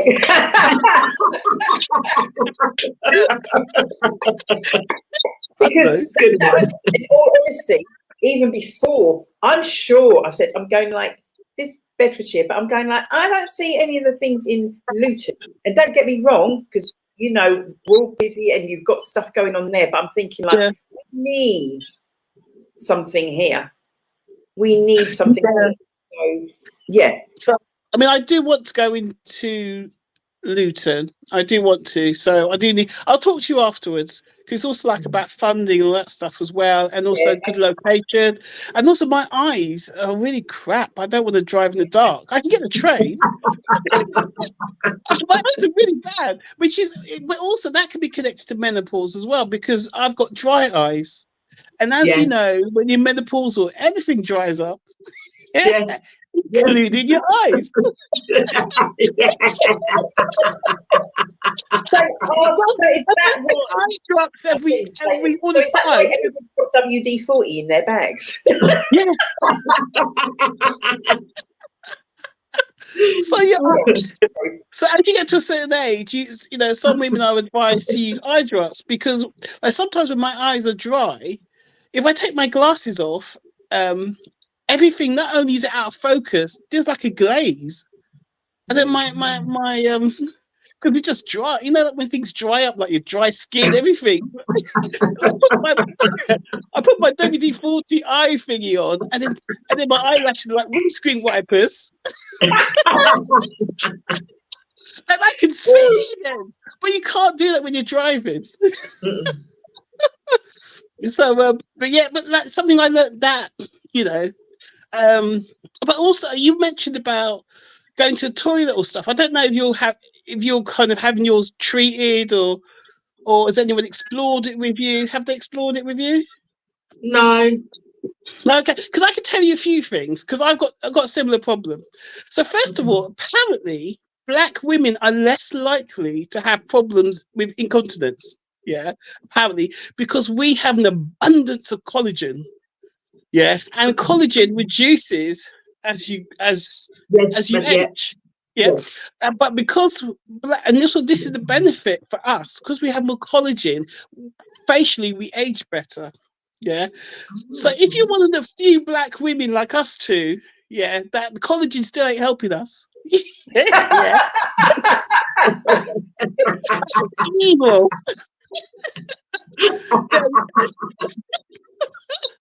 then that's evil, isn't it? So yeah, so you know, I've got less lines, but down there it's just under. Anyway, so one of the things you have to explore. One sec. So for those people that are just tuned in, what the hell? What are they talking about? I thought it was menopause. Well, I thought it was going to be menopause, but obviously these two got something else they're talking about. What about menopause? Get me?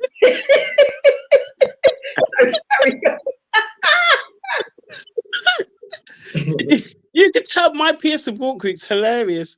Was it somebody asked me to give a review on period and pee knickers? Yeah. So I brought a clean bear. I hadn't used them into my peer support group, and I waved my big knickers in the air, and I said to everyone, "Feel my knickers." I hadn't worn them; they're brand new. I said, "Feel my knickers," yeah, and then I'm going to do a review on them. But I wanted you to look at them first before I do, use them, basically. So I brought them into the group because sometimes women like us, we want to wear kind of, reusable, safer. They're less likely to get cancer and all that stuff if you reuse reusable knickers, but they're really expensive. These knickers were like nearly £30 each. Yeah. And I brought it into the group. Yeah. What's that? Was I missed that? What? That my knickers were funny. My face when you said £30. What? I know. Is it a pack of 10? That was just one. That was just one. Exactly. So, like, as the group, big girl pants, right? Sorry. When they say put on your big girl pants, they got to be right. Oh, mine's massive. £8 for cereal at least. Put this way, my knickers could be called a tankini. Yeah,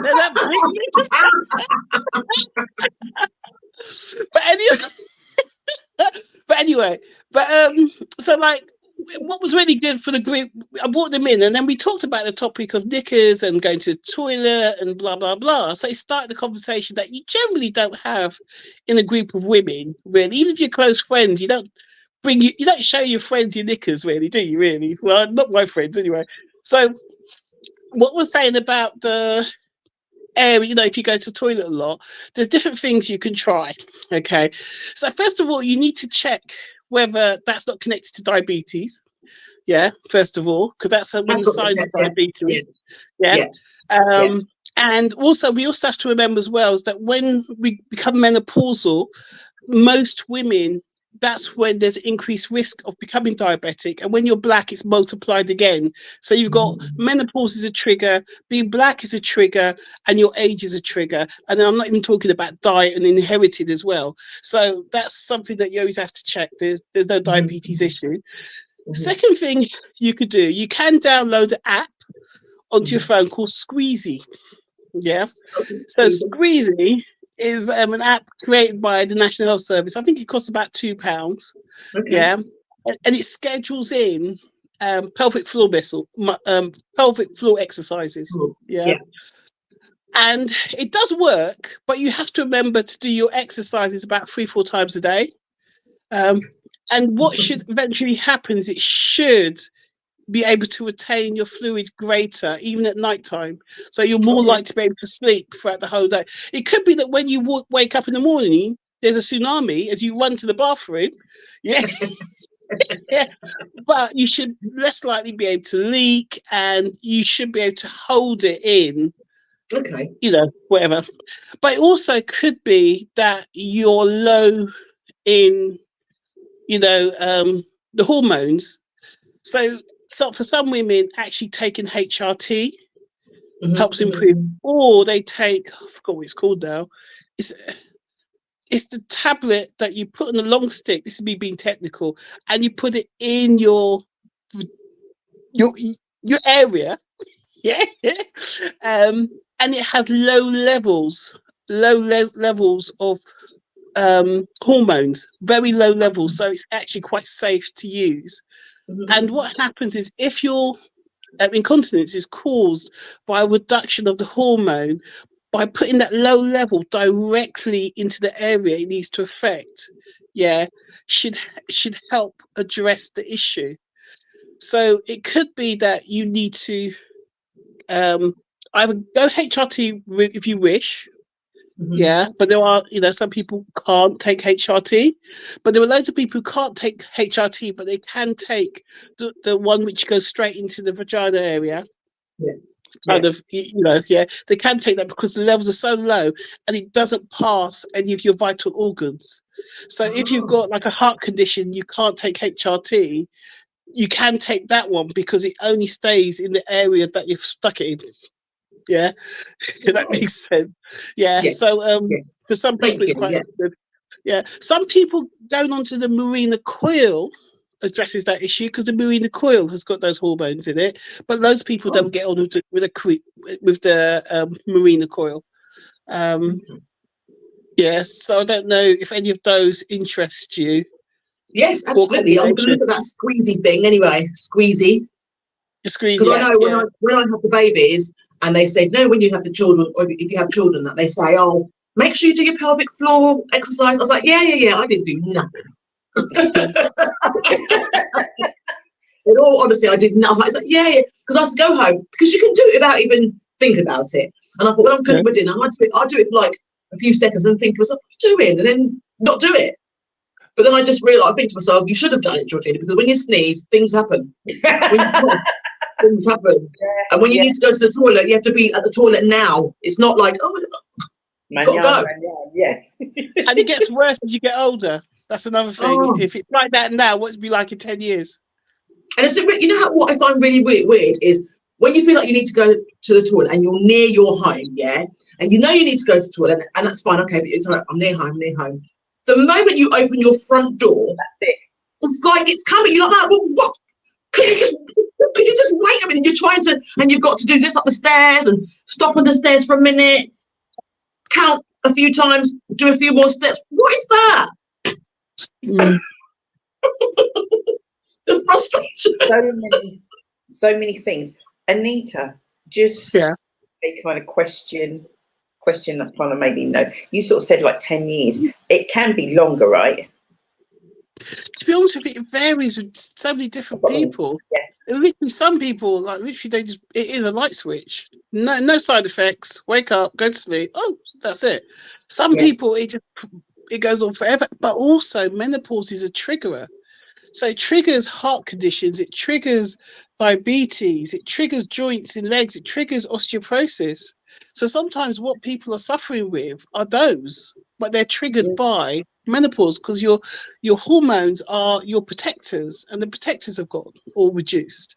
So menopausal women are quite vulnerable, not just for menopause, they're vulnerable for a multitude of things.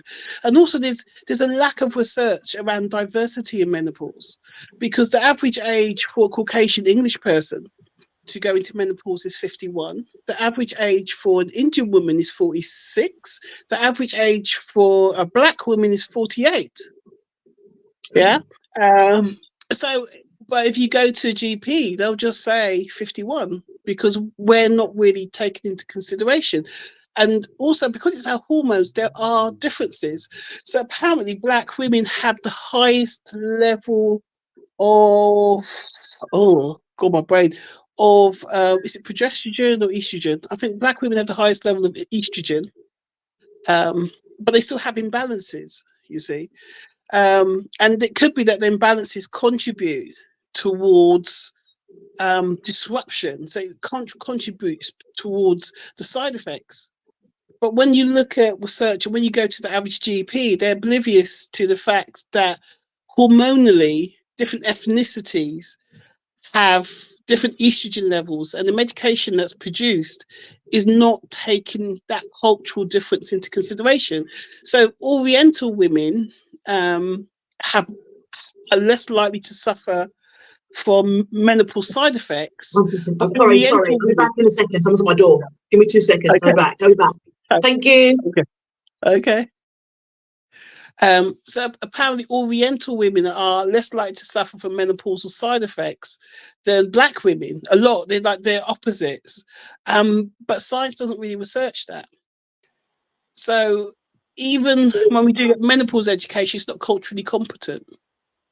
And then with sort of like, well, the stats that I've heard in terms of like fibroids, black women is whatever that is. Does that impact as in like menopause, the fibroids? And I don't fully know. I know,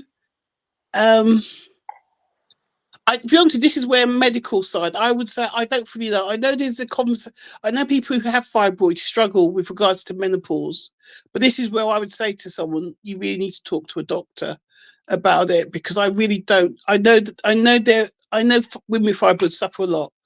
I don't know if menopause is good for fibroids because your periods stop, or whether it's bad. I really don't know, but I generally hear that women with fibroids suffer, but it could be suffering because they've got two struggles to go through rather than one. But it could be that one aggravates the other. I really don't know. interesting. It's a whole show. It's really complicated. You know what I mean? It's a whole show. They've been sort of like, Shelley's posted the app, it went across the screen as well, posted the app sort of that you talked about, people. So it's a download of $2.99. That's for the squeezy. Yeah. That's a one-off. It's a one-off.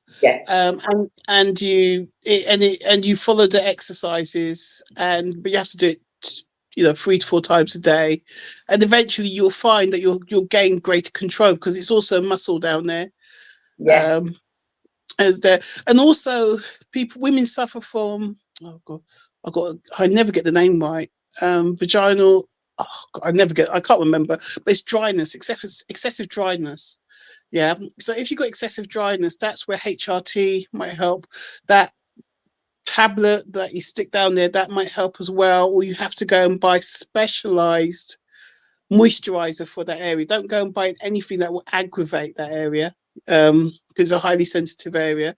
But loads of women suffer from that and they don't talk about it, and it has an impact to their sex life and everything, because it hurts, it's dry, and it's just uncomfortable. Even wearing Tampax I was talking to a woman, she said her that down there is so dry, she can't use a Tampax because it's so dry it doesn't come out. I just thought so but then also I hear people say when you're menopausal, that's when you have to drink 2 liters of water, because you are automatically yeah, you're automatically drier. So it's actually more important that we take even more than 2 liters, really, because we just haven't got that protector of natural fluid. Yeah. You know, yeah. So like our hair dries when we don't have enough fluid, our skin dries and stuff. So we do need to drink 2 liters of water every day. Oh, wow. Miss Producer, I don't know if you are there. I'm sure she's listening. Can you bring Leisha on, please? She's Oh, yeah. Hello, Alicia. my next. How Leisha's going to be kind of my final guest. See, you met Leisha before through Simply I've Deez, interviewed her for my maybe? podcast. Yeah, and as I've said, and I wasn't jesting. Sunday I was at the gym. The girl brings up to me menopause. Yesterday, bumped into Georgina. She's talking menopause.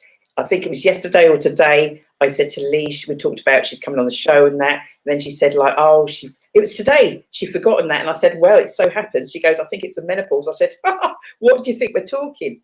What do you think we're talking? So it's going to be a longer show at some stage. We're going to do something else. But Leash, throw some stuff at Anita in terms of, I don't know, maybe whether it's like what you experience or just anything. It's not an easy thing to navigate, right? I mean, Alicia's got her own powerful story anyway, don't you? Yeah, which I don't really discuss because you know Okay, what I mean. fine. But not in that sort of way. But it again sort of makes the brain tingle a little bit in a totally different direction. But my experience is probably what I will just like to kind of put out there, not personal, but how it was kind of handled to a certain extent, because that's the bit I've had to separate one from the other because they're kind of two different experiences. So basically trying to have a child, and things weren't as straightforward for me as kind of the average person, in that sort of sense.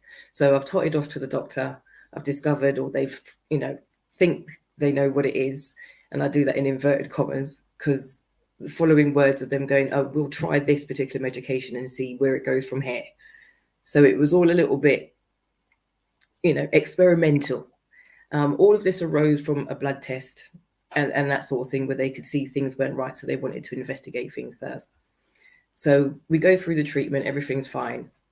But by this stage, I'm 39.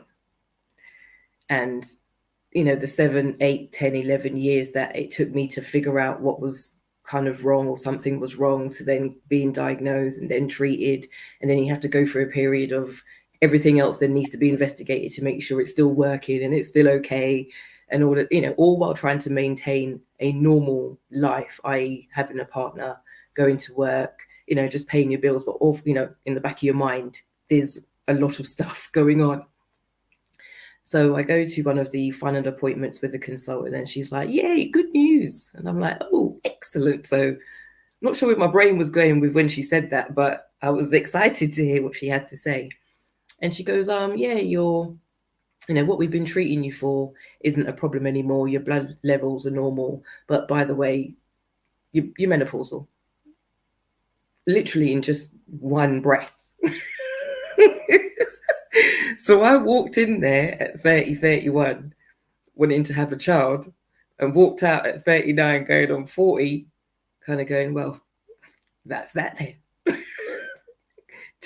That's the only way I could really deal with it. I wasn't offered any therapy or counseling or just any sort of service or just someone to talk to about the menopause, let alone everything else that I'd already just been through for the last 10, 11 years or whatever. So coming into menopause early, because for me there was no peri. I think that happened with a portion of chicken, and then that was it. It was over. It was just feeling completely normal on Wednesday, and Friday I went to visit a friend, and it was probably -4 or -5 outside, and I had to go to his bathroom and just kind of remove all of my clothing because I was on fire. It's the only way to describe it. I didn't know really what a hot flush would feel like, although I knew about them. So yeah, my mum was very open with when she was going through the menopause, and I remembered roughly what age it was. So I'm kind of going, oh, there's a lot of similarities here.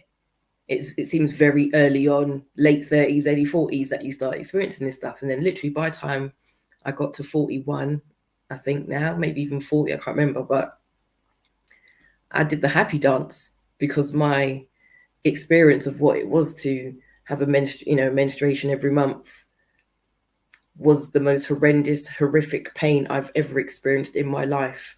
And if I had children, it probably would have been, I can't say easier than what I was going through pain-wise for 30 years. Do you know what I mean? To that point where I literally begged them to just remove the bits. They're not working anyway. Do you know what I mean? That's when my brain was like mid-20s, early 30s. What's the point of having them? Let's just remove them.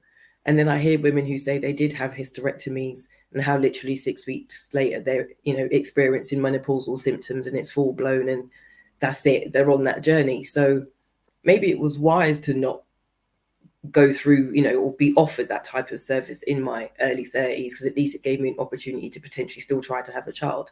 But then with everything else going on, it was kind of like that was just a waste of time. That's what I had to learn to overcome, is that all of that pain, all of that going on every month from a very early age before my teens. Why did I have to kind of experience all of that? It was horrid.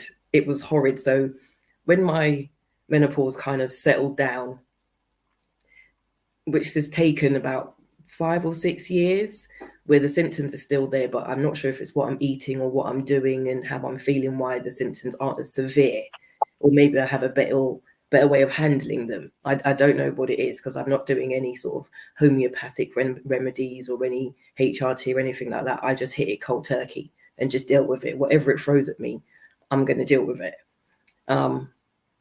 I have been in a position where I've never really been shy to talk about certain things with certain people. But when it came to the menopause, I told everybody. Every single person I bumped into, it was like a badge of honor for me as a woman, whereas a lot of women feel the total opposite, like they feel like a part of them is being stripped away. Whereas for me, I whooped, I celebrated, I went like a whole 18 months where there was no cycle. I looked at all the pads in the drawer and I was like, we can throw you away. And I was literally dancing around my house, and people around me kind of like, you're extremely happy. Are you all right? And I'm like, yeah, can't you tell I'm wearing white? And my sheets were white, and my towels were white, and everything was white, because I've never been able to be near anything white for a very, very long time, So it was just that real celebration of just throwing certain things away and inviting this new way of living into my life. And then about 18 months into that, I saw some spotting, is what we'll call it. And it was literally the worst 24 hours of my life. I was like, oh no, it's back. I thought I'd just dealt with it not being there. Now, is there actually something wrong? Because, we have to start questioning these things. So I did a few blood tests and they came back, yeah, you're fine. It's, your hormonal levels are just off a kilter a little bit, and it might just be a bit of aftershock, a little bit that was left sort of needed to come out. I was like, what, it took 18 months to build up, please don't let that happen again, sort of thing, because I was just well and truly over it. And ever since that moment, which was 2018 or something, 19, something like that, no problems. I do take certain things. I do eat certain things. I have stopped doing certain things. I do more exercise. I drink more water. So I've done all the things that are within my control, within my power, that I can implement now and don't have to wait. Do you know what I mean, in that sense? And that's what I've been doing, just keeping really, really active. I learned to put alarms in my phone, so it pings literally, every 10 to 15 minutes with some sort of reminder to do something. And then I panic like I did earlier. Oh no, I missed the show. She messaged me earlier and she said, like, Dee, I should be able to make the show, blah, blah. I'm like, great, fine. She messaged me, I am so sorry, I missed the show, blah, blah. And I'm like, what are you on about? The show doesn't start, it's like 7 till 10. She thought it was a show at lunchtime, which was 12 till past. She said, like, I've got to do reminders in the phone. Yep, I have to, because I can't carry papers and diaries, because what happens is that I forget to I forget where the diary is. And then I go look for a pen, And then I've got to remember why I've got the diary and pen. So then I had to end up searching through all my emails, searching through my phone to think, well, what was I supposed to put in the diary? So, you know, the benefit of a smartphone is that you can copy paste as soon as you think about it and do it right there and then. Like, don't leave it 3 seconds. Don't wander off. I know you might have to look for the phone first, but while you're looking for the phone, remember what you need to put in it when you find it. There are things I've now done, like I said, to exercise my memory. And I think that's what I found was important, is that it's all very well me exercising my body. It's all very well eating right, it's, you know, supplements and everything that's high in estrogen, you know what I mean, in that sense, to help balance me out. Because I had very high testosterone. So when my estrogen levels left or dissipated, however you want to put it, went on vacation somewhere. So there's some young, vibrant woman living. Anyway, we won't go. I did a very masculine job, and I was in very masculine surroundings. So it's always been very comfortable for me to be in that space. So once the menopause came along, because there were so many men around, I felt awkward at times. But then I thought, that's when I have to start talking about this more and more and more, because especially when you're a younger woman, in that sense, you're younger than average when they're saying it's supposed to start and that sort of thing. Because again, not even that I was misdiagnosed, it was just how quickly I went from wanting to have a child, it's difficult, I'm getting help, and now you can't. And so it was just, that's how the brain process went. So I do get it for a lot. I do get it from a different angle, but I do get it where women who feel, you know, that have had children successfully and watch them grow, and then it gets that stage of life and they call it the change, whereas it can make you feel depressed, it can make you feel down. But because everything, like I said before, was just so painful, just seeing how my family reacted, do you know what I mean, like colleagues, friends at school and all that sort of stuff, they'd find me in really awkward positions, just doubled up in pain. You know, they didn't even really have the range of painkillers that they have today. And, you know, they only had 1 or 2 type brands back then, which they said were specifically for, you know, period pain and that sort of thing. They didn't even touch the sides. Do you know what I mean? And then they were in fear of, oh, you're taking too many. And it's like, well, I'm just going to stop taking them because they're not helping anyway. Do you know what I mean? They're not even making it feel out of 10, making it a 5. So it's manageable. No, I'm still at 9. I'm still at 9. So I was checked for everything. Do you know what I mean? Blockages and all the other things you can be checked for, and everything was normal. It was all in working order, you know, in that sense. So they could never understand why things were so painful to begin with. You know, there was a bit of a reason as to why I didn't conceive, you know, successfully in that window, is what I'll say. And then it was just literally, oh, well, here we go again. The roller coaster of being a woman. I'm on another ride. Hands up, because I just literally had to enjoy it, embrace it, and kind of learn to work around it. But like I said, talking to younger women who are perhaps scared to even have that conversation, because when I was in my 20s or 30s, I never ever thought that I'd be, before hitting my 40s, before I'd even have to have that conversation with my elders around me, rather than kind of going, oops, it's here. I need to talk about this, because, you know, I did when I was in my teens or in my 20s. Why would I be thinking about the menopause in my 40s? I'm thinking about raising a family and having a husband, or, you know, going on a holiday, or whatever the case may be. You know, looking at my grandparents or looking at my great grandparents, like, oh, I wonder when theirs kind of kicked in and how they felt, and, you know, speak to my mum and all that. And there was a few varying ages amongst the women in my family. So it's not like to say I could even pinpoint that it's going to be around then. You know, it's not, you know, it wasn't directly hereditary. So I was hoping I'd be on the latter end of that scale. But then, no, it happened the way it happened because it was supposed to happen this way. Do you know what I mean? So I've had to go full circle with my thought process. I'm going to need to stop you there. This is a conversation that is going to be continued. Anita Powell, what are you telling the masses out there? Because there's enough of us now, enough of us going through some things. And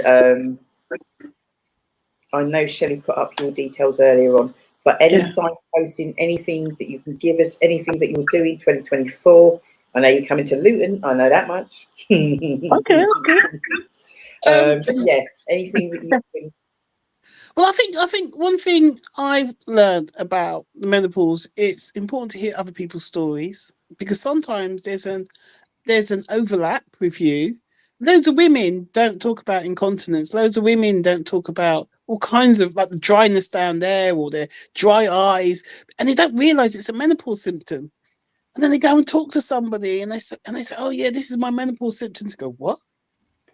That's a menopause symptom?" And you say, "Yeah, there's like about 40 odd of them, these symptoms." So actually sharing different stories makes you not only compassionate to other women, hopefully, because we're all struggling, aren't we? So it makes you compassionate to our peers, but also it can educate you. And also it can empower you to have this conversation with your GP, with your husband, with your children, with your boss. And you can articulate the language you need to help get treatment. Because sometimes that's quite hard. I mean, now I've explained to everyone that we're going drier in everywhere. You know, it makes so much more sense when someone explained to me how important drinking enough water is. It's something as simple as that. That's crucial for menopausal women. And also because we're more vulnerable to things like diabetes and osteoporosis, we actually need to take more milk. Hopefully it's not too late. We have to drink more, fluids. We have to reduce sugar because we're hypersensitive now to sugar. And like in my menopause group, it's multicultural. So about half the group are from different ethnicities and half the group's Caucasian. Most of the ethnic minority women in my group had experienced pre-menopause pre-diabetes or diabetic. Hardly any of the Caucasian. Because when you're a person of colour, brown or black, you're more prone to it. So also understanding dialogue which is reflective of you.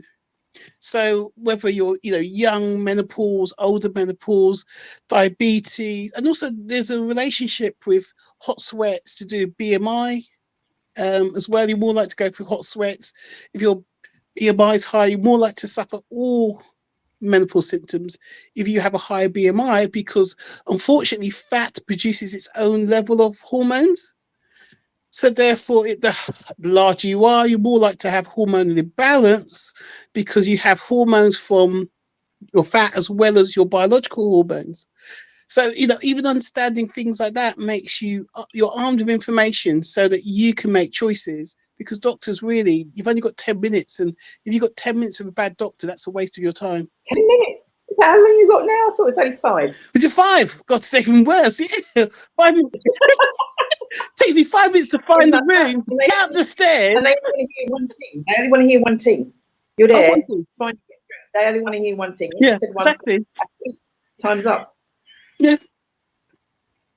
Wow. Anita, we're going to get you back on. I'm going to throw a date out to you now, which is the 9th of March. Okay. You'll say, I've lost my diary, so yeah, okay. 9th of March. Yeah, my diary. International Women's Day. It's already booked. It's going to be at the Hat Factory in Luton. And we can talk more about what that might potentially kind of like look like. I would love if you could do that, but I certainly would like. I don't know. Anybody who's watching, they might be able to, they might say there's already a menopause group going on in Luton. They might tell me that already. If there is, I don't know. But yeah, let's talk, Anita. We'll talk. I don't know, maybe next week or something, or maybe even into the new year. Just keep forgetting we're in December, and let's see what we can do, if that's okay. Yeah, Diamond, okay. Thank you so much for taking the time. Have a merry whatever it is that you do. I don't know, Christmas, Kwanzaa, whatever it is that you do. Enjoy the break, and I'll see you on the other side, as they say. Okay. All right, darling. Thank you so much. All right. Bye-bye. Bye. Ah. Look who's here, everybody. Look who's here. Woo!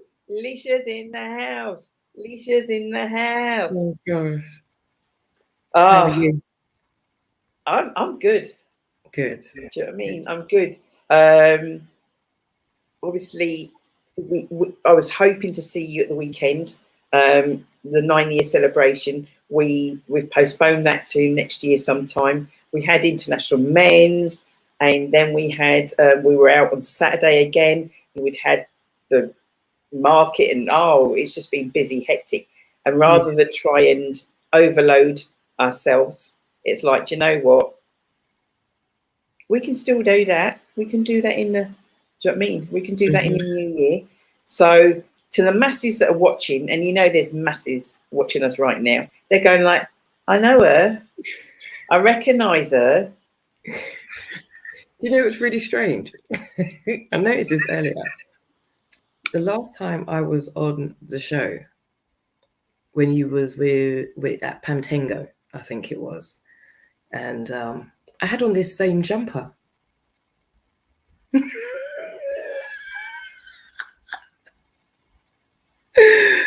That's recycling, upcycling. For those of you that are asking that question, that's what we do. And I was taught to buy quality. Do you know what I mean in that sense? But exactly that. Yeah, what it is that for a long period of time, I didn't really know who I was. So I was wearing a uniform for work, day in, day out, and my own clothes just became redundant, to be quite honest with you, because I'd come in, whether it be warm or cold sort of thing, have a certain outfit that I'd put on, to either keep warm or to keep cool. And I didn't venture out a lot socially, throughout the last 4 or 5 years. I've been very still, to be honest. I've done a lot of stuff, but not much socializing, sort of events and that sort of thing. I don't know, something can be changed, and I became very focused and very disciplined in regards to what it is I wanted to achieve. And that energy is kind of continued, but I've got a new motivation and a new inspiration to kind of complete certain things that I've started, get more involved with certain things, hence the name that's kind of on the screen, that sort of thing. So yeah, there's a concerted effort and intention that's I'm going in with to 2024 already. So yeah, you'll see me soon-ish, if that makes sense. always. For those people that are watching and thinking, I kind of recognise her, not sure, but yeah, this young lady, co-author, 2 books. Don't know if you heard, because I know kind of, but there is, and Shelley did say this when we put out book 2, it's a trilogy. So much has gone on for people that watch out 2024, because people want to know. Hopefully I'm still able to contribute. The only reason you don't contribute is because you don't want to contribute, if that's what you're asking. You're in, as far as you're in. Okay. If you don't want to be, you're not in, but you're in.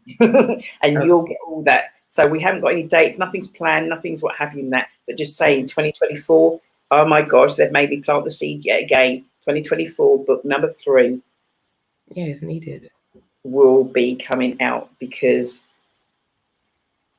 every single one of us, and we're not talking about obviously everybody else out there, but we have all been on some incredible journeys. Yeah, definitely since 21, definitely. Incredible journeys. And when we kind of got together, some of us knew each other, some of us didn't. And what was lockdown and a Zoom, I would never have thought a Zoom could be as powerful as it was. Oh yeah, definitely. And just the connections and just the ripples of that. Yeah. It was a very, with everything that was going on around that time, it felt like the one space where you get information about what was going on, but it was also about the people who were actually there, and the people that came along and joined us during that period of time. It's a weird thing when you say that again.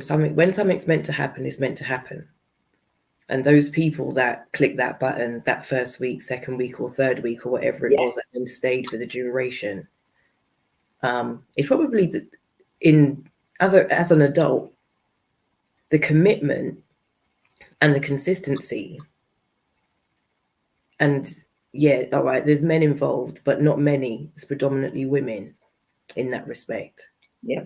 The way I see that we have supported each other, worked with each other, collaborated, built, I wouldn't even say friendships, because I'm now, someone said to me, do you realize that ships sometimes sink? And then I look at every person I've called a friend or built a friendship with, in one way or another, it doesn't always feel authentic and genuine and organic, and it kind of sinks in a way, or changes, but not always for the better of both people or all the people involved. So I have kind of started now looking at more sisterhood and what womanhood is, because I feel that if you're in your younger years or formative years, if you can be part of a sisterhood, that then develops into what we would call womanhood. And there's a certain level of trust, empathy, compassion, life experience, different life experience, but the ability to actively listen, to actively care, actively to acknowledge all of those people, whether it be an anniversary, a birthday, a bereavement, or whatever the case may be. That is something that I've never really experienced or seen before. And I'm honored and proud to be part of what I would consider a womanhood, not just empowerment, but powerful, but also women who are not competing with each other. We all bring qualities individually, different opinions, again, different experiences, and they're all valid. But feeling like you've got somewhere where you can authentically be yourself and unapologetically be yourself and not be judged or criticized, it's an amazing space. And then not to mention all the different skills and talents we have outside of that as well, that we can then support, be part of, promote, sponsor, whatever the case may be. That is, it goes far beyond. Yeah. People will see something or what they perceive. And I think even Shelley, producer, come on just one sec, if you don't mind. We were at, I can't remember, I'm sure we were talking the last week or so, and someone was sort of saying, like, what, 22 women? Geez, I can imagine what that was like. That must have been a real, like, all of that sort of stuff. And people don't believe, do they, Shell? No. They're thinking it must have been all scrappy, all kind of, I'm just not a nice time. And to think that, hang on a minute, there's a book too, and then we still see you guys doing things and together, and people are doing. How the hell is that worked? They can't work it out. Yeah. You was trying to explain it at Stopsy Craft Fair, because we had the books on sale there, and the books are still, by the way, being sold. People think like that's it. People are still, I'm like, and they're not Shell. This woman, I'm thinking like, oh, she's just kind of just looking at the cover or something like that. She's like, right, I'll have both. Okay. And yeah, they're still being sold, because V, who planted that seed, remember, all that time back, they are history books. We need to remember that they're history books. They're not just books. They are history. It's history. It's really funny because I've always thought of it as a time capsule, that we had all, so many different perspectives and experiences, but in the same window of time. And I've been walking through where I live recently, and there's a time capsule buried in the public garden. And I'd never seen a sign like that anywhere else. I've never really been anywhere. And here we planted, so-and-so, and it's to be opened in X amount of years or whatever. And looking at the date on it, I was like, oh, I might still be around then. Do you know what I mean? It's not that far away. Do you know what I mean? In that way. So it would be really interesting to what they captured when they captured it and why. and then seeing it in, 30 years or 40 years or whatever it is in that respect. Do you know what I mean? And kind of going to go, oh my gosh, look at the size of the mobile phone that was in there and stuff like just random little things, because it's going to be so different.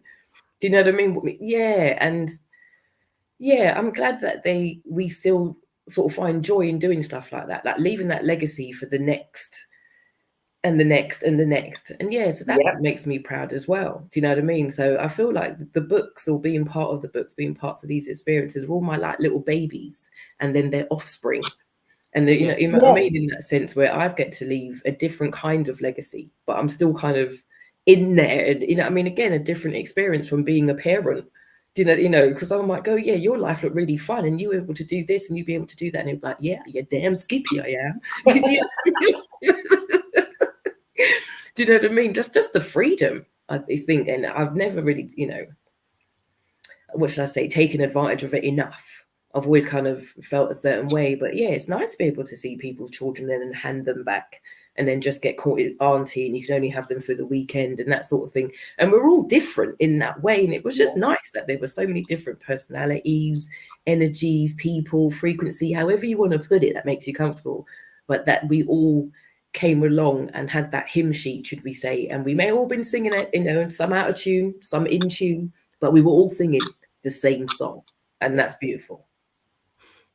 Yeah, I mean, you've got stories in there of people's not necessarily part of what was going on at the time, but they're, if you've got like whether we've got them in book 1 and book 2, and you see them flourish themselves, you see their stories carrying on, but it's also then how resilient you were to the situations that were then given to you. How, when you're dunked in water, how well did you actually then recover from that, or not recover from that? And even talking about the book to come per se, there's still been a lot of growth and a lot of change with those people in that circle from that last book till now. Yeah, definitely. And you're talking, that was 21. I know. 21. It doesn't feel like it was a long time ago, but a lot has happened. Yeah. It's going to be amazing. Oh, it is. It's the new normal, and that's how we're trying to work out what it would look like on that last book, because we'd kind of got through it, but it was still kind of, sometimes you weren't quite sure. Do I still keep washing my hands? Do I still keep doing this, that, and the other? Do we still do big events, even though things have kind of passed? And now, just those couple of years later, it is the new normal. It is just how things are, and how more things are now online, like the Zoom calls and things. How people have changed the way that they're working, because they can work from home. So they're doing this hybrid thing or complete thing. Yeah, it is. Whereas before it'd be like, no, you work in a call center, so you have to go into the call center. There's no way that you can work from home. Oh, actually, now we can.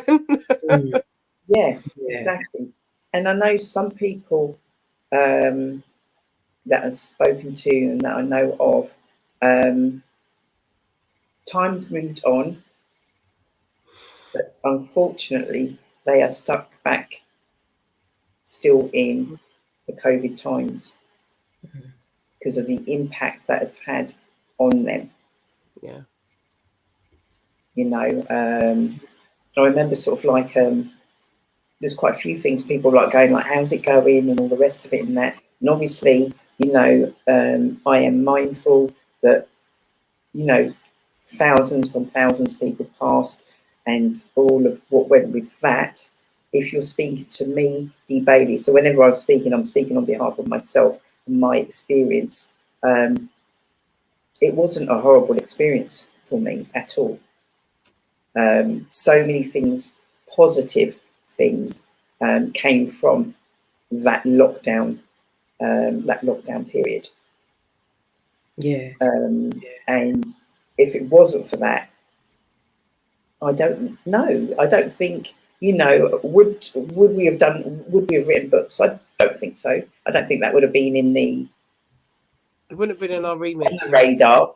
doing It's that. Yeah. Yeah, it was an opportunity, and I think if we'd have still been doing Simply on all of that, you know, we're too busy. Life's too busy to actually think that we could actually find the time. And look how many people are in the book, and for that all to happen, for that all to work, and to be so successful. And for those of us that have never even put pen to paper, as in that type of thing before, and even have thought that we could have, but we have, and we've done it again. And just it's rippled so many things for so many different people. Yeah, definitely. Even the people around you, Yeah, I've noticed, you know, they're kind of, you know, taken aback. What, you've co-authored 2 books, and oh my gosh, and they still kind of speak to me in a way that makes it seem a bit surreal. And then I kind of have to go, oh yeah, not like I'm ignorant to it or I don't remember. Definitely not. But I've never been one to kind of hype it up and big it up, if you see what I'm saying, until I don't look for, you know, I don't self-validate enough, but I don't need validating from other people. It's a very weird line that I tread in that sense, but it's made me, like I said, it's just made me feel really proud, to be quite honest with you, that, like I said, it's just captured those moments of not just what was going on, but captured the people in that sense, and not just the individuals, you know, not just the people who have read it, but it's the way we talk about ourselves, and then the way people talk about the book with us in it and what we've experienced. So there's all these, what's I call side branches and little leaves and other seeds then being planted, where people then go, well, if they can do it. Oh, trust me, because from what we've done, it's rippled, and you've seen other things that people have done. But knowing there's not a case of not sort of saying copying, but it's just planted seeds in other people to know that we're actually. And that for me, that's a good thing. It can only be. Yeah, and even it's plant, to me, it would just planted the seed of creativity in a lot of people and all those leaves. And however they then decided to use that, whether it be cooking, dancing, sewing, writing plays, you know, again, just, you know, getting more serious about their existing business and kind of making it their main focus rather than looking to go back to work per se. They're now creating their own income. They're brave enough to actually design those flyers, do the IT, or know somebody. Like all of these things, and you know, these little hubs of home crafting and cooking and baking, and the way, and it all connects all back to this kind of central little nervous system with all of these little things inside, literally like how we are as people, you know, as individuals. So when you bring all those energies and all those people together, and you've got all of that outside static, is probably what I would call it, because being on those Zooms, that's what it actually did. It quietened things down for me on a personal note, because you had the news, you had your friends, you had your family, you had the parliament, you had all of these different entities in life, and the radio was saying something different from the TV, and then that station was saying something different from that station. And by the time you'd kind of listen to or try to avoid it, depending on who you were, you just got to a stage where you're just like, I just want to have a normal conversation. I just want it to calm down. Especially as they kept doing all the weekly, and then it turned into daily, kind of like news, like the news bulletins, like they were doing like the broadcast and everything else, and it's like, we're having to drop everything because they're now going to do another announcement. You think, oh yeah, now what now? It was just a lot. So that being on the Zooms, and like I said, being, you know, those people that were there, it felt like we were all looking for that moment of just not blocking it all out, but just being able to talk about it on a very, not non-emotional level even, but just a very cordial kind of ignorance, lack of understanding, trying to understand. And we're all coming from different spaces in that, but we're just having a conversation without it just being a shouting match or a competition. It was done with such dignity in whatever message you were bringing. And if you didn't want to talk, you didn't have to. Do you know what I mean? It was just such that space where you could just, let me just concentrate on breathing just normally for 5 seconds, and nobody's going to judge me for it, because, you know what I mean? In that sense, I don't have anything to contribute. It was just, however you came, you were there, and that's kind of what mattered more so than anything, not just because you were talkative, you know, and that sort of thing. So it was a very, we did have quite a few people that just used to come in, and it just used to be us in the background. yeah, That we were part of their general conversation that was going on in their room.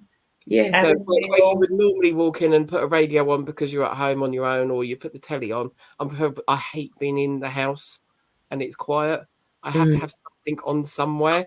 Yeah. But if you was put the radio on or you put the telly on, it was just the constant news being said over and over and over again. Whereas some people, were just coming into our Zoom, listening, having their dinner, and just we were just in the corner of the room. Yeah, just a safe space, you know, without calling it that, but it was just a safe energy space, you know, safe conversation, safe people. And like I said, a lot of other things have stemmed from those meetings, but the actual conversation, which is what I liked more than anything, was like the confidentiality. It was kind of unwritten, that we never ever took anything out of there and put it out there for the rest of the world to see. But we then came together and decided that, you know, we'll take part in shows like this, take part in other things, but it gave people the actual opportunity to have the spotlight on them as well. So if they wanted to share it, they could. It was never, you know, this is what we want to talk about. It's always such a varied, you know, experience of the individual that we're witnessing, you know, and that we want to see. And we're not pigeonholed, we weren't stereotyped. It was just, and even though, you know, they may not happen every week because they don't need to now, which is a good thing in my book. You know, they kind of felt like counseling sessions sometimes, therapy sessions, because we'd have special guests, people with a certain level of expertise, people having to deal with certain conditions. So it was a very eye-opening and educational moment for us all in different ways. And it's nice, like I said, our commitment and consistency, and then all the things that have come since then. Yeah, the people that you've all introduced me to, you know, I mean, all of that kind of social networking and that sort of stuff. Yeah, I'm still in awe that I'm sort of back on the stage and I'm acting and I've met this person, I've done this and I've done that, and I've been, you know, I need to have you on today. Remy was on first today. Yeah, Remy's been on an incredible journey. Still on. It's like everyone on a journey, but I just wanted to acknowledge that. And she was first on. She's gone to work now, and I was like, I want you on today. You don't know. You just like, oh, I guess. But I wanted to acknowledge you. I love you. Oh, thank you. And the journey that you talked about since we've met each other. I think for everyone, it's what do we always sort of say? It's not only is it a roller coaster, but it's about the boats, isn't it? And everybody being in different. It's just life is a storm, right? It's hey, do you know what I mean? It's not really saying much, and you're just gliding along. And then all of a sudden, it gets something's building up, and it gets stormy. You just need to sort of like navigate. When we're all navigating life the best that we can. But you're amazing. You're an amazing young lady, and I am so glad. Probably 2019, that was the year that everything seemed to happen, actually. Is that the year that we met? Was it 2019? Was it 2018? Can't remember. I think it's the back end of 2018 because it was International Women's. No, it was men's. Men's. Was it the men's? It was late in the year. No, it was cold. I know because I was wrapped up. I was snuggled, but yeah. So wasn't that 2019? Could it have been 2019? Maybe 2019, 2018, but met then. I think sort of like this is the thing for me about social media. It was like, it was, and it can be, but it depends what you use it for, and that's how I've met quite a few people, and that's how I met yourself, and we'd kind of be liaising. And the next minute, you appeared. Because you weren't that far, you're only up the road. Yeah, so yeah. And kind of like supported Simply Deez in so many different things. And certainly I'm talking about myself now. You don't know what you have done for me just by being you. So I wanted to publicly thank you. Last show of the year, and I'm going, that girl's coming on, I don't care what she says. She can say she's up a post. I thought, don't matter, Shell. She's up. Yeah, BT got her off some post, but we don't care. That's where I was when I kind of, and then like, yeah, so I'm not doing that anymore. Because as you get older and the menopause kind of, the cold and the hot and the climbing and the, yeah, you get to a certain point in your life, and I just kind of looked at it, I was like, yeah, I've done that. Next. Do you know what I mean? Because that's just who it is that I am. I will turn my hand to anything. Once I feel like I've conquered it, I've got to that level of expertise that I'm happy with, I'm moving on. I want to do as much in this life as I possibly can, whether it makes me happy, whether it makes me sad, whether I kind of scratch my head and go, why did I make that decision? Yes. It's just, I just really want to live that life now. So yeah, there are different things happening next year, 2024. So I might be back to give you all another. In fact, you know what I'm going to say? What do you mean you might be back? No, hold on. What I was going to say, rather than I might be back, I will be back at some point, but you can buy the next book to those of you who actually, you know what I mean, are out there. Good evening. That's it, girl. Who do the replay. Yeah, just a quick plug. If you want to know the update from 2021, you're going to have to buy 2024 version. Oh, wicked. That's the way to do it, isn't it, Shell? That's the way to do it. Yeah, incredible. I learned that marketing, give them the tease, like all of these things we learn from each other over the years of what it is we do. You just give them a trailer, and then that's it. You just keep quiet. Reel them in. Enough to reel them in. Yeah, definitely. She gonna be back, everybody. She gonna be back. Of course, she gonna be. Yeah, I'm doing a lot of background stuff. You know what I mean, in production, and I'm writing a script. I'm just finishing my first book. So I'm starting to write a script now. I don't know. You guys listening to these kind of these things that have been thrown out, these pebbles. It's all right. I'm going to watch it back on replay tomorrow at work. Yeah, but again, that's what this inspired me to do. That's what it's given me. That Cheryl said resilience. With yourself, it's given me confidence to try anything, do anything. And I'm like, hang on a minute, kind of like this writing thing. It's kind of therapeutic as well. So yeah, I've got kind of a trilogy coming. Because again, all the best things come in threes. So it's got to be done. So yeah, I've just been kind of mapping out my books, getting the chapters in order, thinking about what message I want to bring, and my writing style and all of this sort of stuff. And like, what is how do I write? Like getting well into it now, reading all of these kind of guides on how to write and what to write and what's your and I've just realized that I speak a certain way, but I also write the way that I speak. So if there's slang in a sentence, if there's an abbreviation, that just comes out naturally. That's just who it is that I am. I don't need to adapt my own genuine self in regards to putting something, in a written format or on paper. I've realized that I can just kind of, just write. And it just, And we do suffer with a block. And I think sometimes at certain points, I was overthinking things. Mm-hmm. In that way. So I gave it a little bit of a break, and then now I've decided that by time next year kind of rolls around, it will be looking for editing or looking for that eye to read over it. But so that's where I'm at. Is just I've decided I want to leave more of like a whole bookshelf for myself in the library. I'll talk about them. I've got all red bookshelves in bleeding storage. Yes, I was about to say, when we open up our hub, where that ends up being next year. Tell them. The hub closed in 2021. Can you believe it? Yeah, I know. It was an amazing journey. That's what I'm saying. That's it. If anyone wants to know what's happened since all of that, they're going to have to buy the book. They really do. So much.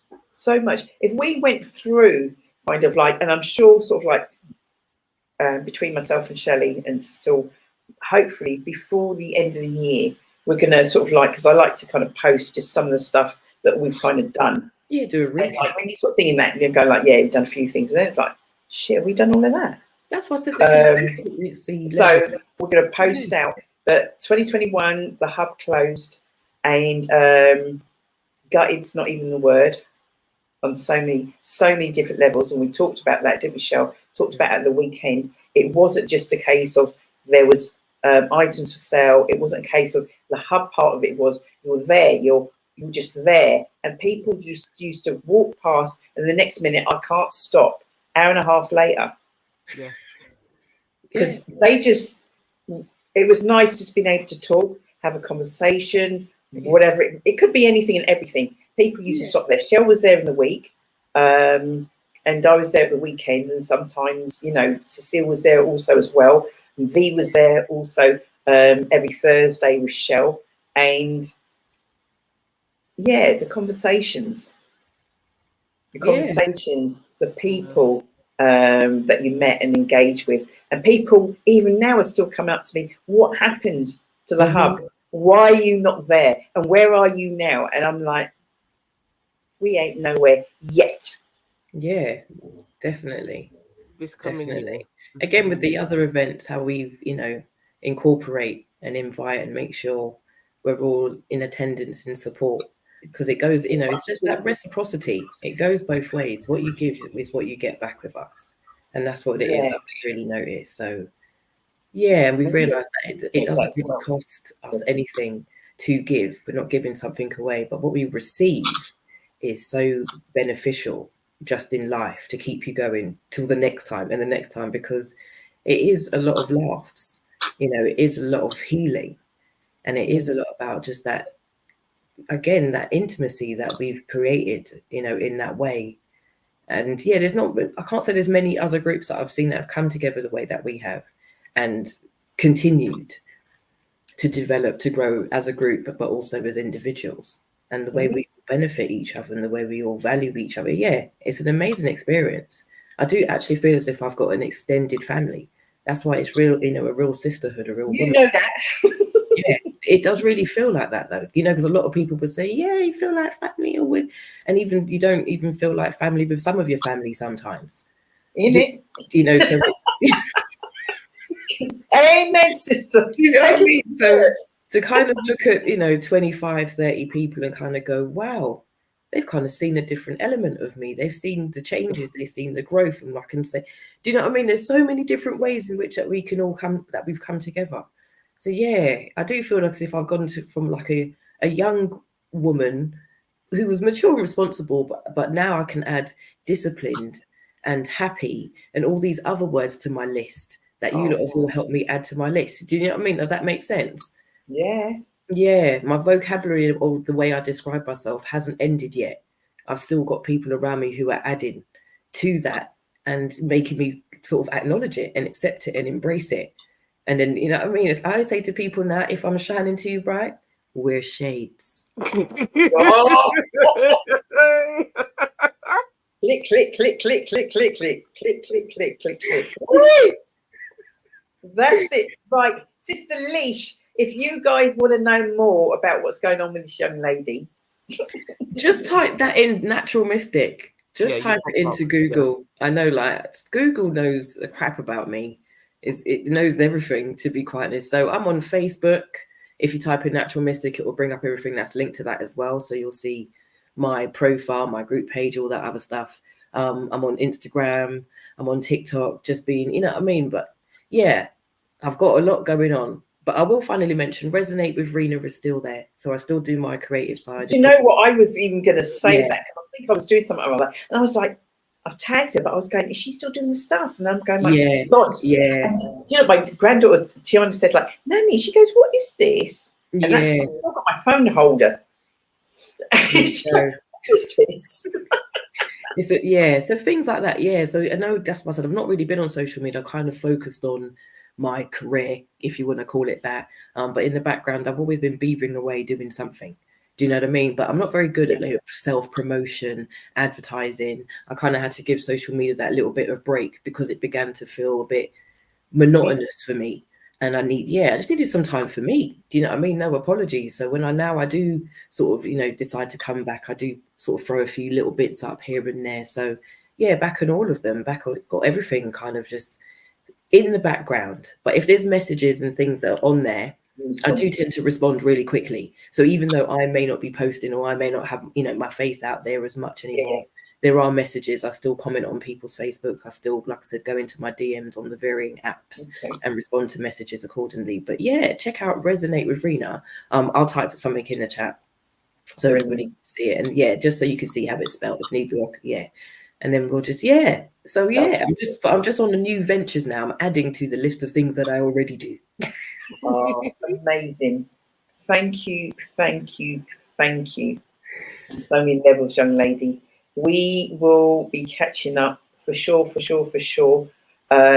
Next week, if you haven't seen, I don't know why you haven't, because that means you're not following us. But next week, Thursday, which is the 14th of December, we will be having our live for this year. And we're still calling it the Life in a Lockdown Zoom. This is history stuff we're doing. This is history. So it's a community Zoom next Thursday, 14th of December, 7 o'clock. You do need to register in advance and then you get the link. But it's our last chance to catch up this year. This is the beauty of these things as well. If you had to come to Luton, we had to go to wherever and that, our circumstances, that you can be in your yard. It doesn't matter if it's sub-zero. In your yard, some people are still in their gym jams, got a dressing gown on. Some people are cooking. Some people are whatever. But let's meet up and just wish each other all the best for the end of, I cannot believe, 2023. Right. Do you want to read Her Ladyship's poem? Yes. Please. So, sorry? When you say Her Ladyship, please, quite a lot of people won't actually know who we now mean. We are talking about Tishy Thomas, guys. Tishy is my niece in the building, the head of the head. And Shelley is gonna, it's not an update, it is a poem tonight. Yes. See, I'm just going to blame that on the menopause. You know what I thought? Okay. I didn't pass anything. Maybe she's got something to do. I was thinking, how rude. It just made me. I was going to message you. I was thinking, like, who do you think she is? Just I gone. What it was is that I was trying to join the chat and then it logged me out to log me back in. Oh, I've done that before, yeah. How dare you? How dare you, machine? Oh my gosh, it was so funny. And I'm hosting. Imagine I've done that and I'm hosting, and it's like, where's she gone? Shell's going, I don't know what she's done now. Yeah, just decided to start touching it. See, this sometimes technology works in my favor and then other times it doesn't. I know. Do you know what I mean? Like, I touched one button and then it's just going, no, you did it wrong. And I'm going to show everybody that you did it wrong. Yeah, all right, machine. Thanks. Shell's just going to read Tishy's written a poem for tonight. So, yeah, stay there. Leash, over to you, Shell. So are you satisfied with life and yourself? If not, find what's satisfying to you and no one else. Are you satisfying others? When you're asking yourself, are you satisfied? Are you satisfied at home? And are you in your relationship? Are you satisfied in your friend group? Or are you thinking that you are satisfied, but you're not satisfied and you want satisfaction? Are you still searching for satisfaction and people think that you are satisfied? Being satisfied every day isn't easy, but find ways to be successful and satisfied. Flipping heck. Wow. That's you, Leash. I was thinking, yeah, in the chat there. That's amazing. Mind you, Tishy always is. So, you know what?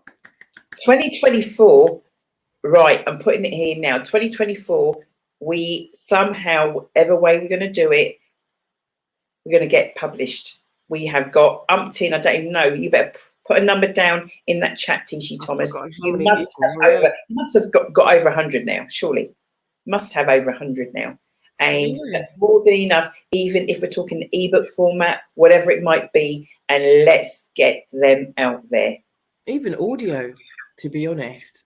Do you know what I mean? In that sense as well, like just amazing. That's literally it's been nearly 2 years.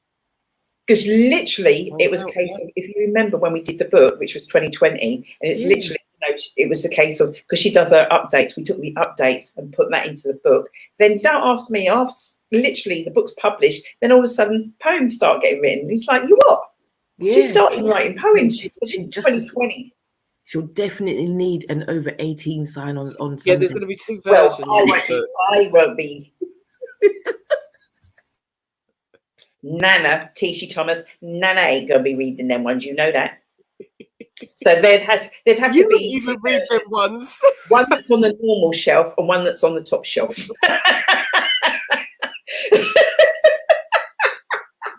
I'll read them.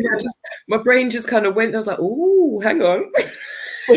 I'll tell you what, no word of a lie, because I have things, and I'm thinking, right. They are top shelf. That's why I don't know if you've noticed, Leash. I'm like, Shelley, you're reading them. I ain't reading them. And Art can't be reading them. I ain't reading them. Tishy, I think I've written. Yeah, I know you've written over 100 at least. Easily, You're gonna have. Yeah. Easy. And I'm sure there's a whole load that we've not heard as well in that respect. You know what I mean? Where and it's a good job and all.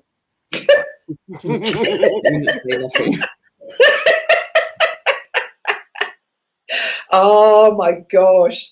I can't believe the time. Shelley Titmus, do you know what the time is? Yes. It's cocoa time. Yeah. Cocoa time. Leash, I'm going to thank you once again so much. We'll still be all of the razzmatazz. And I just want to say, as Leash is going now, sometimes, you've got people that you don't have to be speaking to every day. You might not even speak to them once a month. No, we go through it, but I've been I've been like that for a while with not just any and everybody. Literally throughout my teenage 20s, 30s, I've just been that person. But I was just going to say, as in, like, generally, you don't have to be like literally in, like some friends you might speak to like all the time. Some people you might only speak to every other month or whatever the case might be. But when you literally, it's like you do speak to each other all the time and you just kind of pick up where you left off. And then you've got some people that, like, I don't know, take umbrance if they're not spoken to you. And it's a case of like, do you know what? Everybody has got busy lives. And you don't know what's going on. And you hear this all the time. And it's so true. We do not know necessarily what's going on before you jump in and judge and say whatever it is that you think. You perceive, you see somebody laughing, and this, Leash, I know, laughing and that, and like life's grand and life's all great. You don't know. Mm-hmm. We're not walking each other's shoes, are we? We're not. Definitely not. But I think, again, that's part of life, is to have those variations, different journeys, different stories, different size shoes, colors, heights, whatever. But that is part of life, whether you like it or not. Do you know what I mean? So I prefer to embrace the peaceful, happier moments and repeat those habits. So just let you know that the love is still there, just because whatever. Unless I let you know that the love ain't there. Take heed, it ain't there. If it ain't there, it ain't there. Yeah, take heed. And to be forcing, because sometimes you feel like, and you're forcing something, and you don't need to. No, definitely no. That's what I said. That's what I like. Yeah, that's what I've always liked about all of us. You know what I mean? Like I said, that authenticity. That is the main thing. Is that like I said, it's no competition. It's not a judgment. We are who we are, and for some reason, we have this common thread. Do you know what I mean? Amongst all of us, and it's nice that when people do check in, it's nice when I, just being part of, again, just that sisterhood, womanhood. It really is. It really is. Yes, it's my little happy space anyway. It feels like it's not a select bunch of people, like I've selected them, but those who are there are there. Do you know what I mean? And that's what I love about it. That is what I love about it. Those But that particular times individuals, yeah. Shelley used to say, if you were to put on paper, you would not put together and think that would necessarily work. And that's just it, isn't it? Yeah. You know, and that's why people like going like, really? Yeah, that's what I'm saying. Yeah. And it's not like we wanted to prove them wrong. That's not, it was always organic. It was always authentic, and it's always been genuine. From the beginning. Do you know what I mean? Yeah. So thank you to V more so than anything, because if it wasn't for her idea, we wouldn't have that common thread now, because there was always something that we wanted, why we wanted to be there. But then there was something that we created while we were there. And it's continued to grow in so many different ways. So yeah. And it was her birthday recently. I'm not sure she wanted people to know that, but yeah, she does. It's Sunday. Thank you. I agree. We love you. Take care. Night, everyone. Birthday not so long ago either. Bye. See you later, Lish. We're just wrapping up now. Night, everybody. Thanks for joining us. It's good to see you both. Thank you for having me on. Night. Take care. Bye-bye. Shelley Tippers. You all right? Yes. She's really emotional. Will you stop?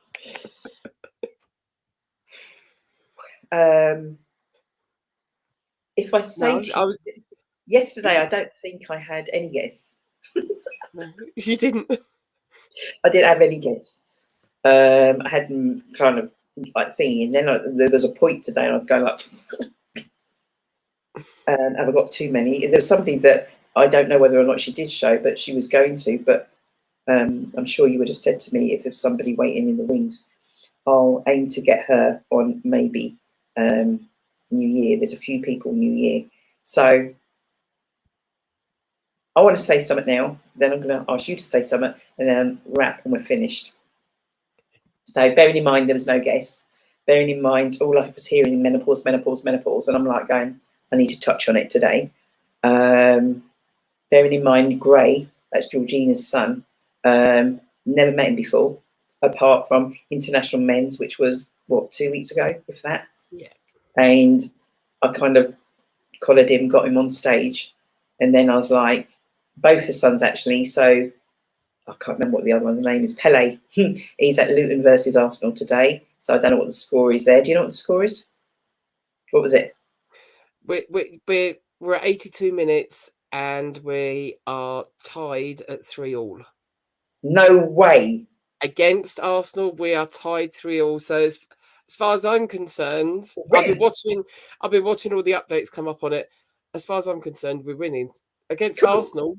That's a win. I said to you, I'm like going like, look, let me tell you something now. You don't know. You don't know. And this is for all of us to remember. We've got this thing about writing ourselves off about whatever it is. Oh, I can't do that, or maybe I can't achieve that, and maybe I'm not good enough. We do have this thing, I'm not good enough for this, and maybe I'm not good enough for that. And that doesn't make you big-headed. Well, do you know what? Why can't you? Yeah, I am good enough. I can, and we have to change our language when we talk about ourselves.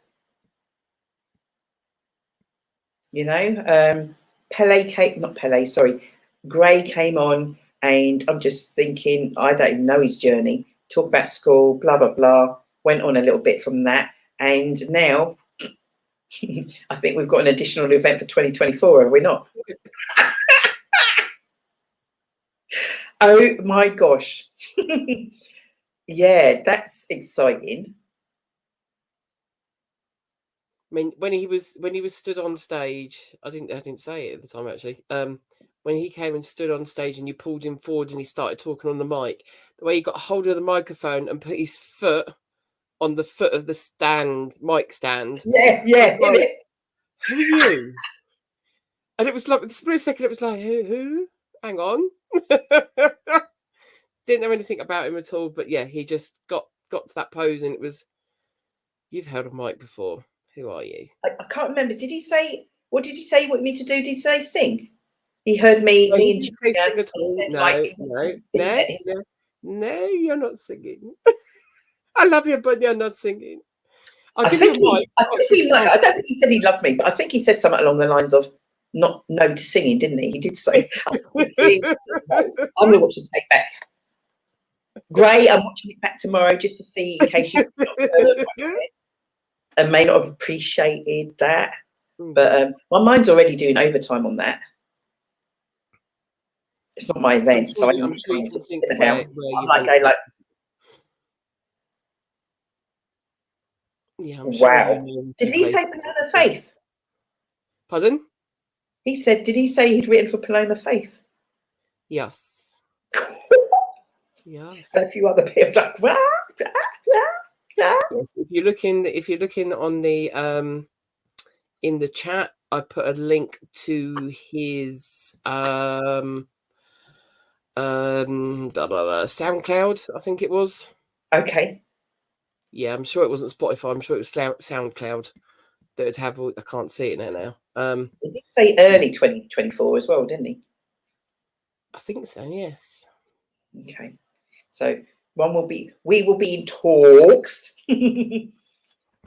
just to get a little feel of what potentially this young man might be talking about. So that way then, because obviously we've got International Women's Day. No, we've not put it up there, but we've talked about it today. That is going to be on the 9th of March, Saturday, the 9th of March. Oh, I know what you guys are going to do. La-dee-dee-dee-dee-dee. No, you don't. Shall I tell you why? Because we don't.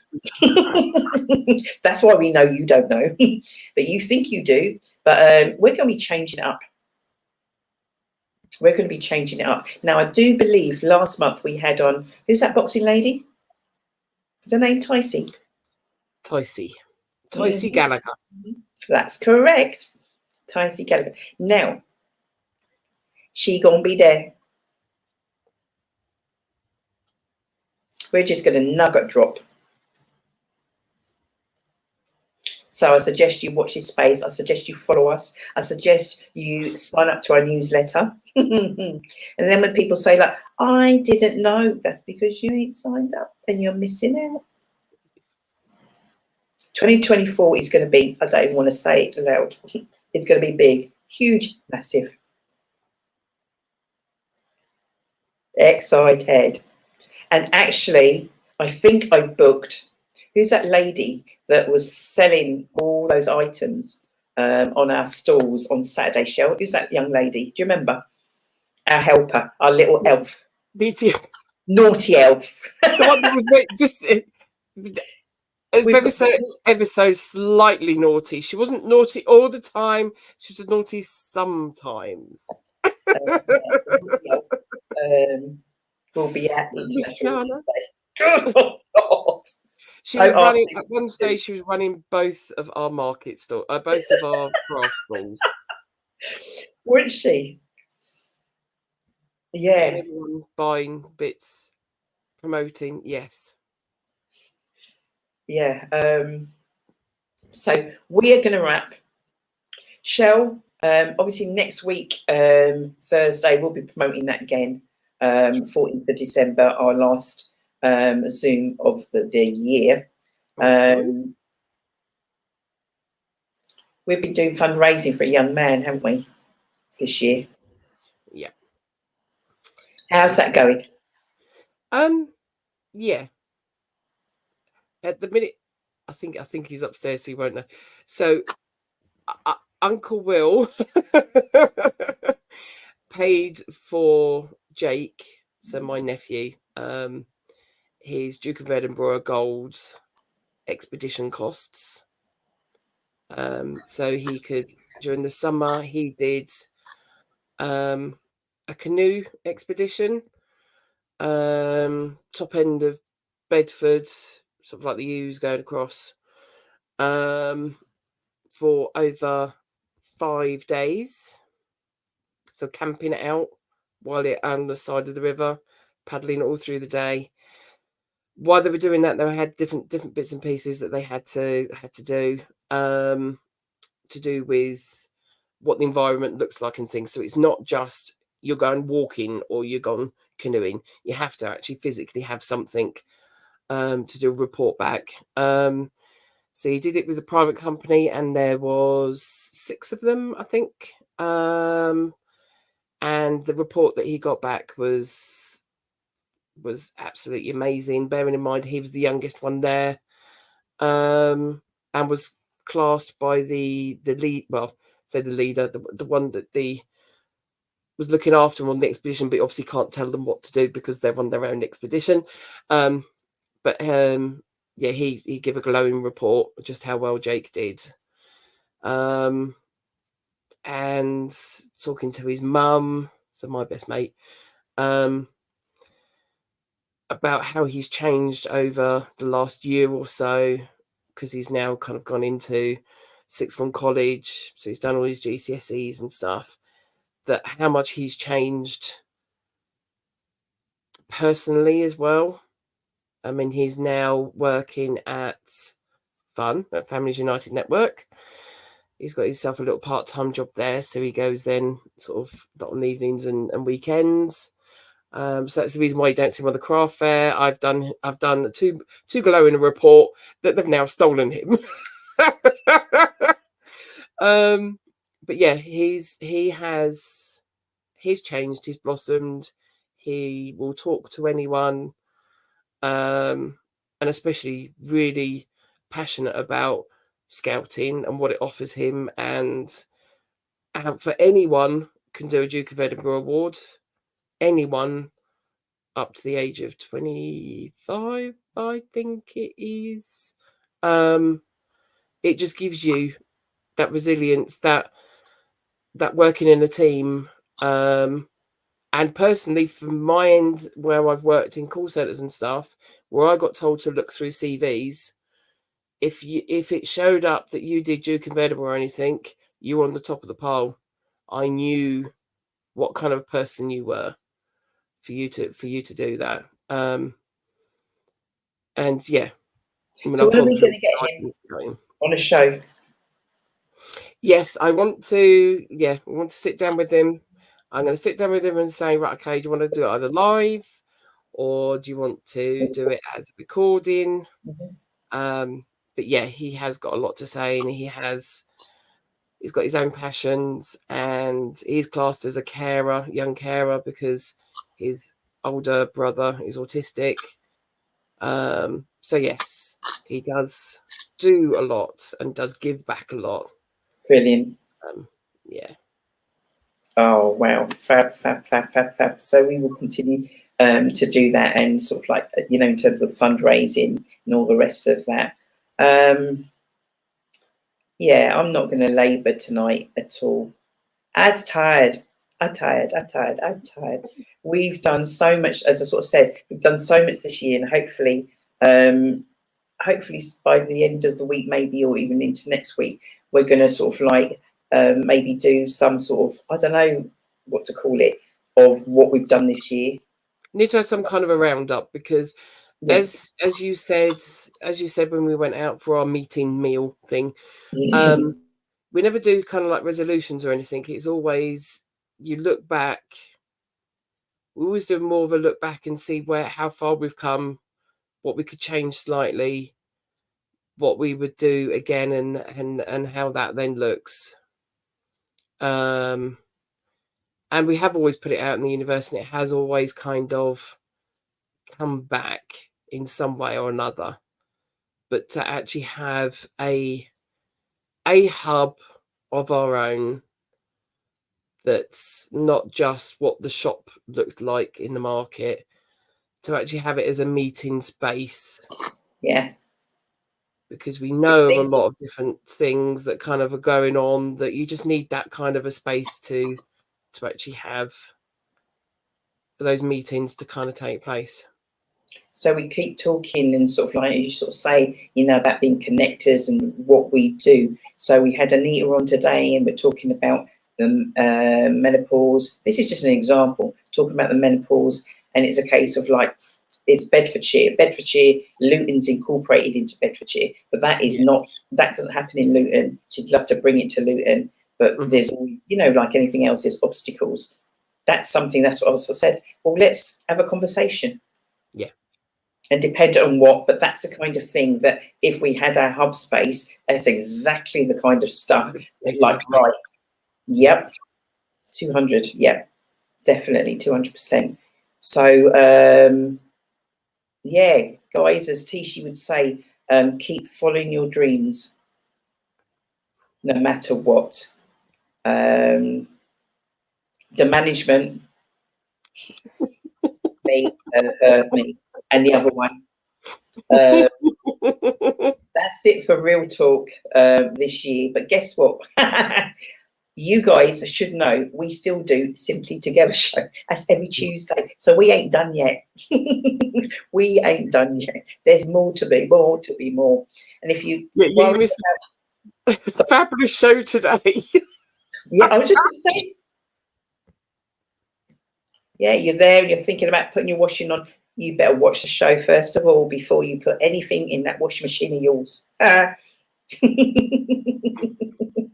Think again.